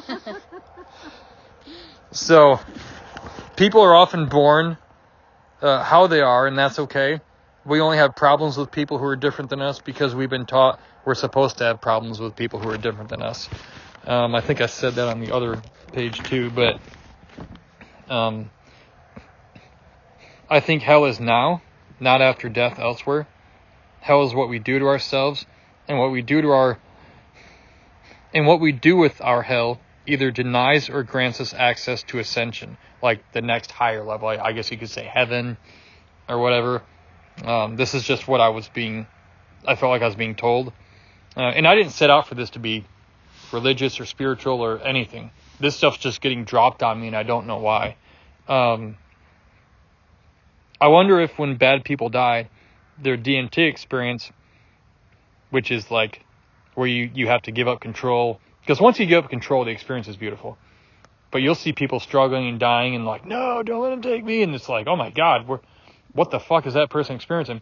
And then you see other people, they're peacefully like, oh my God, it's my grandfather. I haven't seen him, and they're dying. But it's this beautiful experience. And so I was wondering if when quote unquote bad people die, or people who are maybe narcissistic or psychotic or control freaks or evil, like DMT it's what we experience when we die. And it will you can either give it control or it will take control. And if it has to take control, it's apparently the most hellacious, horrible experience in the world. I mean, if you think of like a scary movie, well, think of us like a scary spiritual experience that you can't get away from because it is you. So I was wondering if when bad people die, is that their DMT experience ripping control from them? And then, well, what happens is when you give up or you lose control, that's where you find the peace with psychedelics. With the DMT thing especially. So I was wondering if when they die, if bad people die, if they don't give the control, it will rip it from them. Like, it will take it. And that's what's so hellacious and horrible and scary, because they've never experienced a lack of control on that level that's completely unimaginable. Does it rip it from them and then redeem them? Because now they're healed from the thing that was poisoning them, but they only think it's hell because it's so fucking scary to try to control that psychedelic experience. Is it a forced cleansing and rebirth? And good people, quote unquote good people who go to heaven, because it's such a beautiful, luminous experience because they've let go already. Like, is that what the death experience is? And what's beyond that? I mean, this experience is caused by altering brain chemicals and going deeper into the mind. Even your brain waves change. I think you go into, what's called theta, which is like, I'm not an expert on that, but I think that's like the deepest level of brainwave activity that this stuff puts you in. And so it's like, is that where all this ends? Or, given this is a brain function, a chemical alteration in the brain, even a slight one, that causes these experiences, well, when you're dead, the brain's dead. Well, there's no brain activity. If this is brain activity, what's on the other side of that? Yeah. Who knows? Or is it connected in some way? I don't know. So that's what I was wondering too. We are all the eternal mind, the one thing, the one mind, just doing things and creating our daily conscious experience, good and bad. We bump into other people and decide how we feel about it, and how we feel about it determines the quality of our conscious daily experience. So like if you like bump into somebody at the store, or they bump into you, and they go, "Watch it, asshole," and you're like, "Fuck you," and then you're fighting, then you hate each other, right? Or they bump into you and they go, "Oh my gosh, I'm so sorry. Are you okay? I didn't see you there." And you go, "Oh no, it's fine. It's fine." You might, like, some people make like their best lifelong friends by accident because they ran into them somewhere. Jamie complimented her friend Joanna's eyeshadow in a Starbucks in Colorado Springs. It's one of the best friends she's ever had. So it's like, yeah. So like that experience, it's like, she had a pretty purple eyeshadow on. It's like, oh my gosh, I love your eyeshadow. And then we so talking. So like we're all having this experience and we bump into each other and we decide how we feel about it, how we react to it. And that determines the quality of our daily conscious experience. And if you think about it, it does. I saw Blake. This is while I'm standing out in the yard. It's kind of sunny at this point. I saw Blake and I saw me as a kid. But I saw me as the same person. it's like he's just another young version of me. And I had a lot of love for both of us. When I thought about how much I love my son, I also saw me as a kid. Like maybe that kindergarten, first grade picture with the yellow shirt. Mm-hmm. That kid. Yeah. And like I just realized how much like I loved that kid. And that's where it went back to give people what you need. You know, back then it's like I needed what I can now give, but I didn't have it. Like nobody gave it to me, or not nobody gave it to me. It was like it doesn't matter how much like you did right and loved me. When like kids at school reject you, your whole social group, it doesn't matter if like mom says you're good enough. It's not like your fault. It's just like it's like, you know, a woman trying to be a father. Like the boy needs a man. It's like she can do all she can, and God bless her for trying, like you did. But it's like there's still some things you can only get from other places, right? That's what I mean when I said that. And so I thought, you know, I can give, you know, Blake what I needed when I was a little kid. I can give Blake what I needed when I was a little kid. And the key to, again, going back to what I said earlier, the purpose piece is give people what you need, you know? So move on to Saturday night now. This is the last session. And my throat was raw from puking the first 2 times. And I told that to Bobby. I said, man, my throat's so raw. She goes, oh, you want mushrooms? I'm like, really? Well, that won't mess up like the experience of the 3 with like ayahuasca? And she goes, well, they're almost identical chemically, but they are different. But a high enough dose of mushrooms is very similar, almost the same as ayahuasca. And I said, okay, well, I had mushrooms. I love mushrooms. And so I had 5 grams of whatever kind of mushroom she had. Oh, but before I go into that, after Saturday afternoon was done, mm-hmm. I was like eating a cracker or something. She goes, wow, you look like you had a pretty good time out there. I was like, oh my God, it was mind blowing. And she goes, yeah, I made a special cup for you. What? I go, what do you mean? She's like, well, when we bring these out, there's a sticky note with the name under each cup. Like everyone has a certain cup. I thought everyone just got the same thing. Mm-hmm. The first night they sort of do. But based on how people respond to that first dosage, mm-hmm. she just watches and can kind of sense and feel and go, that person, not so much, or that. Well, she said basically like you did so well with like the first night with the first cup and the booster that, and plus she knew I had other psychedelics, and she's like, well, I gave you like an extra powerful type and dose. There's different types of ayahuasca. God, I hope I get that cup. And she gave me whatever she gave me. She said that was a wink special cup for you. Wow. And I'm so, well, whatever the hell it was real special. So yeah.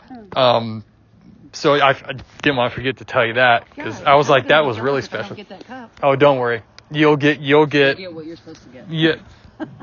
Well, according to her though. She's watching everyone. I mean, some people would have maybe freaked out on what she gave me. Oh. But I told her, like, I've never had, beforehand, I've never had a bad psychedelic experience. I've had, 10 or 11 of them. And then she watched me handle that. They gave me a booster the first night. And then whatever I don't know what it was. That's awesome. But it was special for damn sure. Wow. And so, I told her, I said, I've gotten a lot of information. I said, my throat's raw. And that's when she suggested mushrooms because at a high enough dosage, it's a very similar experience chemically. They're almost the same, but they are different. I said, man, I said with like the rejection in my life, I said it'd just be nice to be able to sit back and enjoy like connection with some. If there's any type of whatever mushroom you have, where like I can just love and acceptance. It would just be nice to have something like that.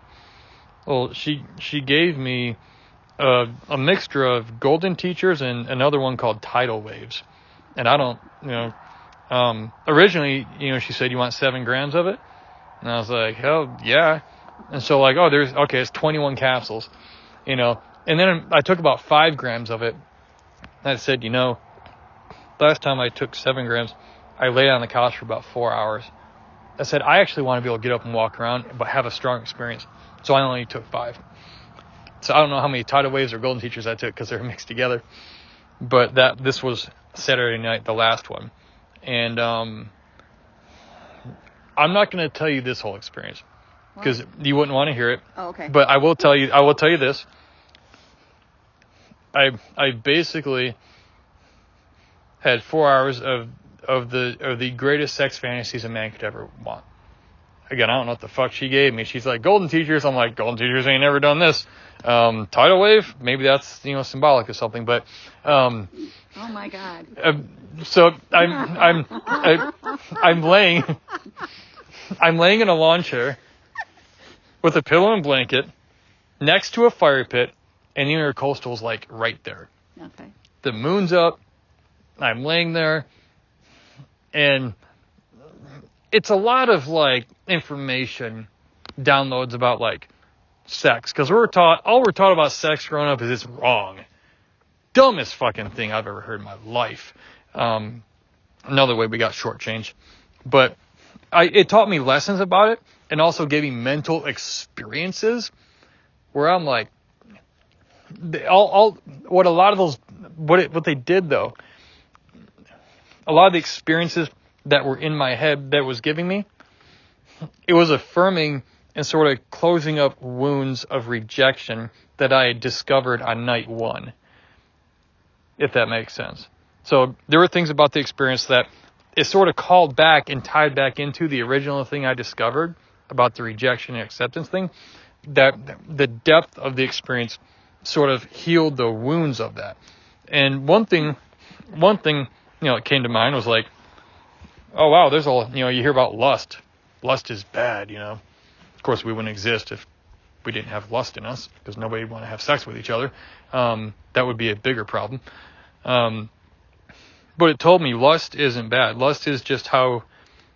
Lust is like an ingredient in the recipe of existence. It's just one ingredient of many. In particular, reproduction and connectedness to other people. It's just one recipe, or it's one ingredient in the whole recipe. It's not worse, it's not bad, it's not better, it's just one, but it's, that one's been vilified, obviously, by church and things like that. But it also said,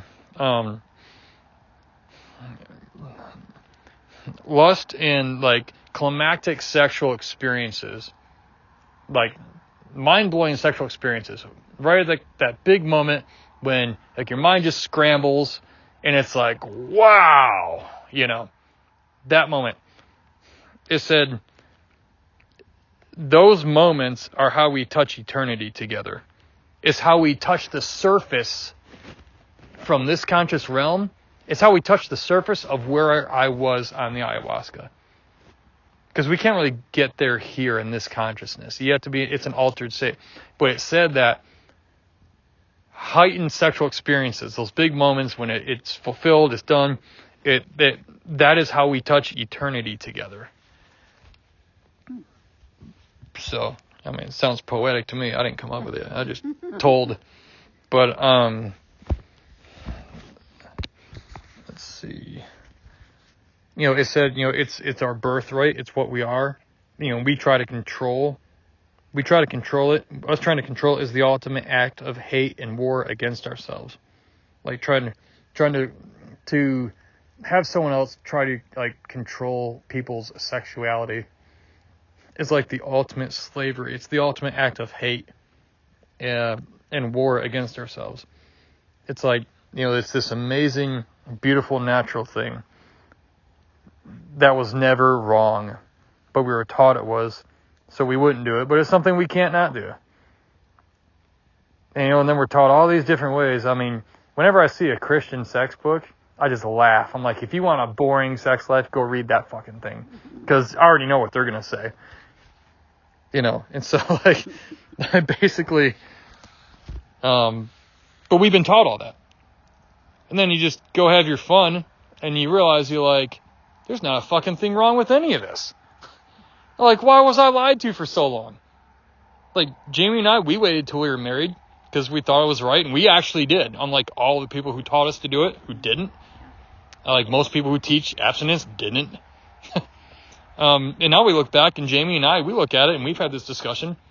Even if we would not have waited, even if we never even got married, we would still be right here, right now at this point in life. Yeah. Nothing would have changed between us. Yeah. The whole, if you don't save it for your husband and your wife, and you're just a chewed up piece of gum, or you're all used up, and, they're not going to want you. I've never not wanted Jamie. There would be literally nothing different between us if we had not waited or even got married, for that matter. Like, hey, two people love each other. I think that's good enough. I don't think you have to get the government involved to prove your love for each other so you can get fucked over by the courts, because you signed a legally binding contract to prove your love. It's like that one comedian says, like, wow, it's like saying, I love you so much that we're going to get the government involved. Yeah. Like, that doesn't sound good. So, anyway, sex is how we touch eternity together. It's our birthright. Lust is just a natural ingredient in the recipe of life and existence. So, let me see if there's anything else here. I think that's the last page. Yeah, that's the last page there. So, did you write most of this after the fact because it told you to stop documenting? Some of it I wrote during. Even though it told you not to? No. Some of it I wrote during until I was told not to. Oh, okay. Thank you. But then I realized there was a time for documenting. After like in it, in the depths of the experience, don't do it. But once it starts wearing off, like that post-mushroom trip kind of feel, you're like, oh, it's wearing off. Oh, yeah, coming back to reality. Yeah, it's like that was the time to document. Okay. It was the sweet the sweet spot between you're not having it anymore, but you've not forgotten it yet. Yeah, okay. And so I always hate that. Yeah. Where you realize it's wearing off. When you realize it's wearing off, it's gone. Yeah, if you think it's wearing off. I don't want to come back yet. See, if you think it is, it is. One of the guys asked me, like, how I know if it's wearing off. Like, you'll know. If you think it is, it is. Yeah. Yeah. Now, do you have to order mushrooms, or you can't bring them back with you, obviously, right, on the plane? I can order them from her and get them from her. And because they're considered a sacrament from a church, she's a legit nonprofit. Yeah. If you get caught with them and they know what it is, you'll still get arrested, but it won't stick because all the legal everything, it's already like in the courts and the law, it's already passed. It's a sacrament, and you're a part of this religious group, and that is a sacrament. And this country was founded on freedom of religion, not necessarily only the forefathers version. Which I think is interesting now that I look at it. Like, can you imagine being Indians over here doing like DMT and ayahuasca and like having these God experiences for generations, and then these white people or different colored people show up and they say, hey, we're going to talk to God for you. Like, we can talk to God for you. And they're looking at you going, we've been talking to God for thousands of years. We don't need you. Well, then, they wipe them all out, and, cultural genocide. Well, when you get them from her, it comes with a QR code on there that links to the legal page on the website. Okay. So if you ever needed to, biggest thing is they're capsules. You can't tell what they are. Yeah. What's that? Oh, it's my supplements. It's creatine. It's whatever. Yeah. It's my workout supplement. They're just capsules. So, how you would get caught, I have no idea. Employers don't even test for psilocybin, and it's out of your system in 24 hours anyway. So even if they tried to, they would have to get you like right after a trip, which I'd be happily unavailable for a day. My phone died. I was out in the woods, had no signal. Okay. Yeah, I wondered about that. Yeah. And so, but yeah, that was God. basically the experience. I may have forgotten a few details, but that was my weekend in Florida. Wow. So you had 7 grams instead of a third. I did 5 because I didn't want to be 5. I didn't want to be knocked down for 4 hours like I was before. Yeah. I wanted to get up and walk around, but still have a really strong experience. Yeah. And so Okay. it was fun. Because we signed up for the 3 Ayahuasca. We signed up for all 3. Yeah, so did I. Yeah, I did too. I would encourage you to do all the ayahuasca ones, but like again, for me, my throat was so raw, and I was hoarse for like 2 days coming back, 2 or 3 days. I would encourage you to, but like my throat was hurting so bad in particular that the one lady next to me, the ayahuasca was really, really rough on her both times. And so Bobby switched it up to mushrooms, and it was so much better for her. But she, throat, you mean her throat? no, her experience. Her experience. Just because she had a lot that she was carrying. But right now she wants to go back and do ayahuasca again because of the healing she got now. She feels more ready for it. Gotcha. Okay. But given she was able to, I thought, well, man, if they're almost the same thing, they can save my throat a little bit. Sure. Can I just do that? I said, or will it ruin the experience if I don't have the third ayahuasca one? And that's why she said no. They're almost chemically the same. So, and there's different types of mushroom to give you a different type of experience. Yeah, right? Some are stronger. So they're kind of. She ask you what are you looking for, or I mean. No, she just kind of used her own discernment and based on my experience and. They know you pretty well. Yeah, and that last night is usually kind of like a reconciliation kind of the last experience tends to be the most pleasant. It kind of brings it all the first 2 together.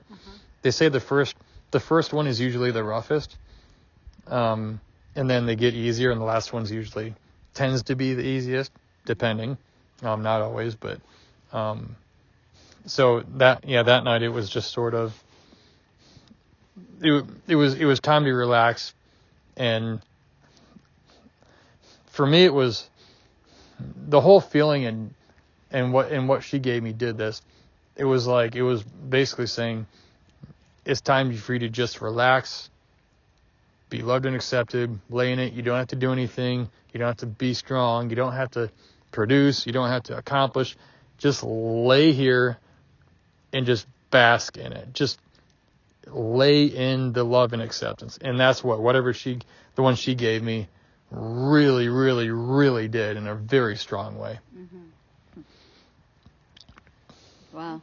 Oh my gosh, yeah. And the next day, during integration, there was this guy, one of the other guys, who was doing ayahuasca. There was a chair in front of the fire, like 5 feet away from my lawn chair I was kind of laying back on. It was like my feet were up and everything. It was real nice. I noticed he was spinning around because the chair spun, this outdoor chair. Mm-hmm. I could hear his feet in the grass. I was kind of annoyed at first, like, dude, like, okay, he's having his own experience, and that's fine. You know, I'm not trying to control this, remember? And well, then he moved the chair to the other side of me, and he's like spinning around, just having his own experience, like whatever.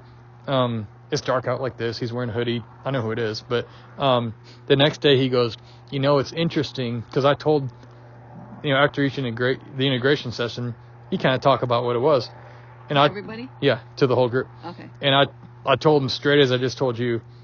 Well, I told them more than I told you about that last night, and because it was highly sexual, and he goes, what's interesting, Brian? He said, I was sitting 5 feet away from you, and I was starting to get those same types of thoughts in my head when I was sitting around the fire nearby you. Oh, almost telepathically. Like I was like my energy was like invading his or rubbing off. Like he's like, it's funny you say it was highly sexual the way it was, because when I would walk away somewhere else, I wouldn't feel that. When I was near there, I felt it, and then and I'm like, it wasn't like towards me or nothing. It was just the energy of sexual energy of, he was like, Like telepathic. Like he just by proximity, I think. Yeah, your aura. You were within like the realm of whatever my circle is, I guess. I don't know. Oh my gosh. But I'm like, really? He's like, yeah. And he started telling me about it. I'm like, that's crazy. Yeah. I'm glad you added that little part because that's very cool. Really yeah. cool. Well, the thing is, it's like, how much are you going to tell people? I'm thinking, are you going to tell the whole group? Are you going to tell them what you really experienced? And with all these psychedelic experiences, my whole thing is, why the fuck not? Why would I not tell the whole story? Unless it's like real specific detail my mother wouldn't want to hear. But like other than that, it's like, here's what I saw. It might sound weird in front of family, but why would I not tell what I experienced? It's almost like cheapening the experience if I feel like I shouldn't share something, you know. Like I remember when I came back from Mexico, and it was like I was talking about the Ayahuasca game and all the millions of things I saw. And one of the things I did see, Jamie was kind of shocked that I said this when I was FaceTiming you from the hotel in San Diego, for example. I said I saw 2 very beautiful women naked, making out, kissing, aggressively, passionately. Just, wow. I don't know where that came from. And then it went, well, I had the list of things I saw that I could remember, and I went down the list, and it's like, oh, should I say that one? And I'm like, why? It was just as much a part of the experience. Why should I care what somebody thinks of it? Or, oh, why is it weird? I don't know. Like, it's just, it was part of it. Like, it's almost like I'm diluting the experience for you if I withhold things, because I don't know how something I say, whether it's something like that or something else, something I say might click something in you that you need confirming of. But if I withhold it because I'm like, oh, that might be too much of a detail, well, then somebody might not get something. Yeah. Who was supposed to get something, because I somehow decided that detail is, it might be awkward to say it in front of this person. But it's like, I don't care enough about that anymore, because I don't know what any of these details might do for somebody or confirm for somebody or whatever it is, you know? Yeah. Wow. Yeah, you're right. Are you talking about sharing? Did you guys share afterwards, or? Yeah. Oh, you did. Yeah, there'd be like people wanted to share. Well, everyone shared, just, it wasn't like required, but it was very encouraged, and everyone did. There was one time one lady was like, you know, I'm still trying to wrap my head around it. Like, I really don't know what to share. And then she kind of shared what she was trying to wrap her head around, which was her sharing. So, what did some of the other people experience? One guy, he okay, he saw himself as there's an 8-year-old kid inside him, and apparently, like, his father was very harsh, and this kid was basically a bully to him, like, his whole life, like, in his mind. What kid? Some kid. Oh, some kid. Some 8-year-old in his mind. He realized on his first trip there was some 8-year-old in his psyche, in his mind, who was like the bully that someone should have just beat the shit out of. Okay. And no one ever did. And so it was funny going into like the last trip, and he had a really, like, he was yelling and growling and fucking, like, it sounded demonic and animalistic, that last trip is, because going into it, he's like, I'm preparing for war, man. He's like, I'm going to go kick that 8-year-old's fucking ass. And I'm like, yeah, go kick an 8-year-old's ass, you know. But, like, the thing is, this 8-year-old in his mind was, like, the demon of everything that, like, has gone wrong in his life, that he's hated about himself. And he said, as he was going through it, and I heard him yell. And it was, when you hear someone shout like that, you're kind of like, fuck, they're in a bad, it's like serious. And he was down on the ground, probably 20 feet away from me, like here to maybe like the door up there, but on flat ground. And he's on his hands and knees, and he's like yelling and just grunting. And at one point, I'm sitting here, and at one point I hear him go, "Ooh, brother!" Swear to God, it was Macho Man Randy Savage. Ooh, brother, it sounded just like Macho Man. And I started laughing my ass off. And I'm just busting up. And the girl next to me, Cassie, she's busting up. Bobby's brother Chip was there, and he's like you. He's the guy version of you, and he's probably in his 70s or 60s. He you don't really see him around. He's kind of there, like in the backdrop. But he did the ayahuasca too, and he's with you, with all of us, each okay. one. But the thing with him, he's like this spirit that's looking for something to laugh about. So it's like, it'll be random busting out laughing, or it'll just, in the dark, you'll hear, and it's like, oh, fuck, man, that's, it's Chip.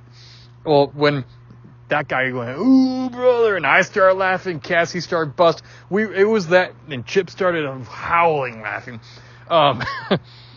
Like, it was the kind of laugh where, like, you're laughing so hard, you have no strength, you can't hardly breathe, and it's the greatest thing in the world, and you can't stop. You've experienced that on mushrooms.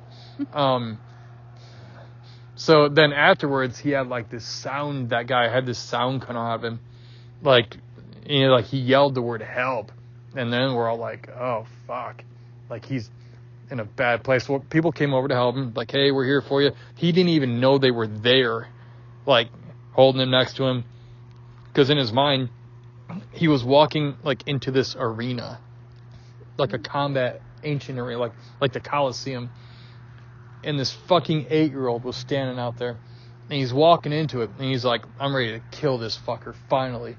And as he gets closer, he starts to realize, what am I doing? I'm going to kill an 8-year-old in here. Like, what? And he started feeling bad for the 8-year-old that was tormenting him. And he realized the 8-year-old was him. Oh, wow. And it was something about, I mean, there's not too much detail, but, like, it was something about something that happened when he was young, and there was some sort of, like, anchor in his mind or psyche that just, it's always been there, tormenting him, like, from that time. And when he realized it was him,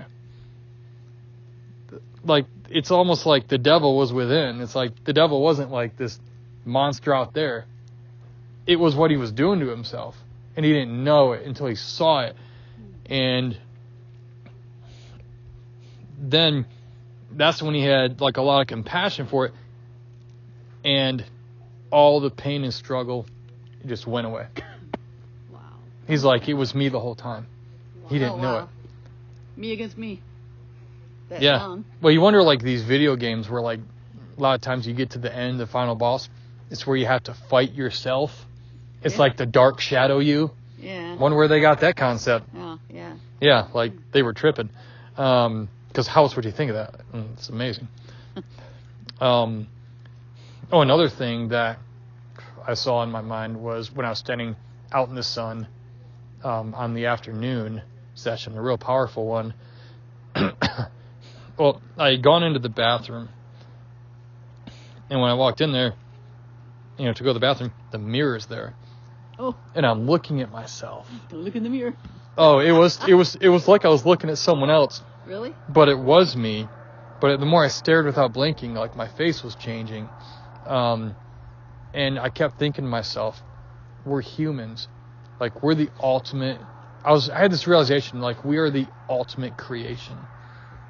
That all this energy, whatever existence we are, we're like the vehicles that take all of this existence forward into the future.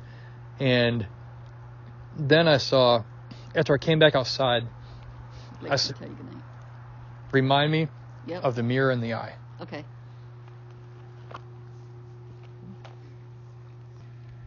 All right, so I am the mirror. yeah, so I'm back out in the yard. It's Saturday afternoon. I'm looking at the sun, and I have this vision in my mind, like I'm Those are weak. So I'm back outside. It's Saturday with the big, amazing, trippy day. You know, I'm in heaven. And in my mind, I see like this huge mirror in front of me. And like I'm standing here. Like I'm this big compared to like this huge mirror, right? Okay. And it's like right in front of me. And there's an eye in the mirror, like looking back at me. And so like in my mind, it's like, oh, that's like the one mind, it's God, it's the source, it's God, right? Or something. Yeah. Or what all of existence is, the whatever. And as I'm looking at it in my mind, after like a minute or so, I realize that the eye looking at me is my eye. Mm. And so I don't know what to make of that. But that's where it makes me question and go, are we the one mind in a way that we don't understand right now in this thing? Not that we're trying to take God's place or no ego thing like that, but like, are we in some way it? I mean, for centuries, there's been the whole idea that the kingdom of God is within, and there's been many other schools of thought other than the Bible and Christianity about that are just as valid, if not more valid, than what we were taught. Very deeply spiritual stuff about how like it's within us. So I don't know any of this, but when I saw these things and I would think about, well, what does that mean? Or what could that mean? That was one of the things that came to me. It's like, I mean, it's weird to say in any sense, like, oh, what if we're God? Because we've all been taught, that's a stigma. You don't say that. But it's not what I mean. I don't mean it in that way. But then it's like, well, what if we are the divine mind in some way? God, whatever, or we all are, or if there is, and we've just been conditioned and taught to be against ourselves in that way. Because if we knew what we were, well, in this world, you couldn't really be controlled. A lot of people say that's what Jesus' message was, and that's why they killed him. Because he came to say, hey, I've had this cosmic conscious experience, and I am one with God, but so are you. There's a lot of history that talks about that were never taught in church. And if Jesus were able to convince everyone that we're just like he is, we're all sons of God too. Even the Bible says, you are sons of God. Even says, you are gods. It says that in the scripture. Yeah. And it even says like, it doesn't say that, well, you have to go back to the translations, but like, basically it doesn't say that Jesus was the Son of God. It says he was a Son of God, but the version of the a or the, basically in the original language, if you omitted one of the versions of the word, it was implied that it was a son of a something rather than the something. Like this is a car or that's the car, that kind of thing. Mm-hmm. It's when you get deep into grammar. Well, there are theologians who have affirmed this, that it actually says, the original thing, it says that he says he is a son of God, not the Son of God. And what they think that meant was he was saying he found early on in life what he is. And he was telling people that you also are this. And that's why they had to shut him up and kill him, because if everyone found out that they were, sons of God, a part of God as much as he is, then you couldn't control them. That's why, like, when Alan Watts talks about this, he says that Jesus was made irrelevant by pedestalization.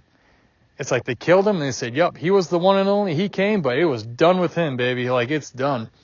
He says they sort of kicked, what does he say? He says they kicked Jesus upstairs and they made him irrelevant by pedestalization. Mm-hmm. Because if you couldn't stop his message, then the next best thing is to make people believe he was the only one that way, and that you're not all that way. Doesn't that make sense? Which apparently is what he was telling people. But we're not taught that in the Bible, because the Bible is written by the Catholic Church and Constantine, and is edited, and it was a political football for hundreds and hundreds and hundreds of years, and it was used for power against people. So, I mean, to think that it's like purely God's word is like the biggest, easiest identifiable piece of bullshit ever. I mean, if you have Roman emperors influencing what the Bible says, Constantine, the current version of the Bible we have today, that right there tells you, you know, like, oh, this might not be the actual literal word of God that is completely infallible, and every very literal direct word.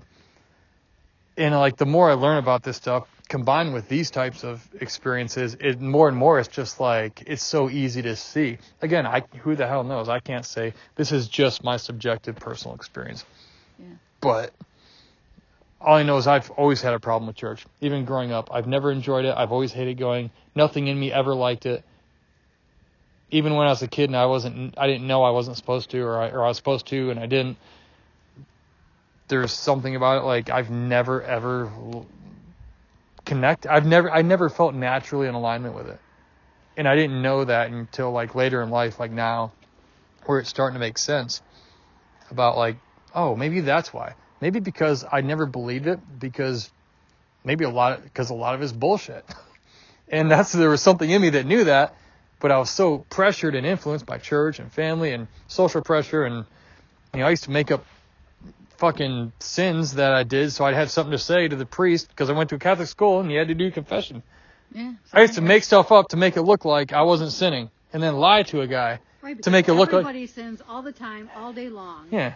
We all do. Yeah, so I mean, yeah, the whole thing, it's like if you like didn't tag God onto it, and you just talk to your kids that way every day, and it got found out, you would probably get your kids taken from you, because that's child abuse. Mm-hmm. If you were to tell your kid, you're worthless, you're useless, you don't deserve my love, and you're lucky if I love you, and if you don't believe what I tell you, there's going to be hell to pay. Like, would you want to be married to someone like that? Would you want to be around somebody like that? I put a Facebook post up the other day about just that, and everyone's like, oh, that's a narcissist. I'd be like, see you later. Like, nope, psycho narcissist. And I just commented and said, well, this is everything that I was taught about God growing up and how he sees me. And like almost nobody, I don't remember if anyone responded at all to it. But everyone's like, oh, yeah, to hell with that guy. He's an asshole. And it's like, when I say it was God, it's like crickets. And you know what Christians do? They'll be quick to go, oh yeah, but it's different if it's God. And it's like, no, it isn't. It's not different, because you just found out this also comes out of the Bible about who God is and how he sees us. Or at least that we're taught that way. Yeah. But people are quick to do that because they don't want to be wrong, or they don't know what they would do with themselves if they found out that what they were taught just isn't so. Mm-hmm. So yeah, it's a journey. The eye in the mirror. That's a cool vision. Yeah. And after a minute or so, I realized it was mine. But I knew I was looking at God, the source, the one mind. But then it was my eye. So I don't know, am I just like a reflection of God, or in some sense, am I like you are too? Apparently what I'm learning Jesus was trying to tell people, that doesn't come out of the Bible. It comes from other history. Who knows?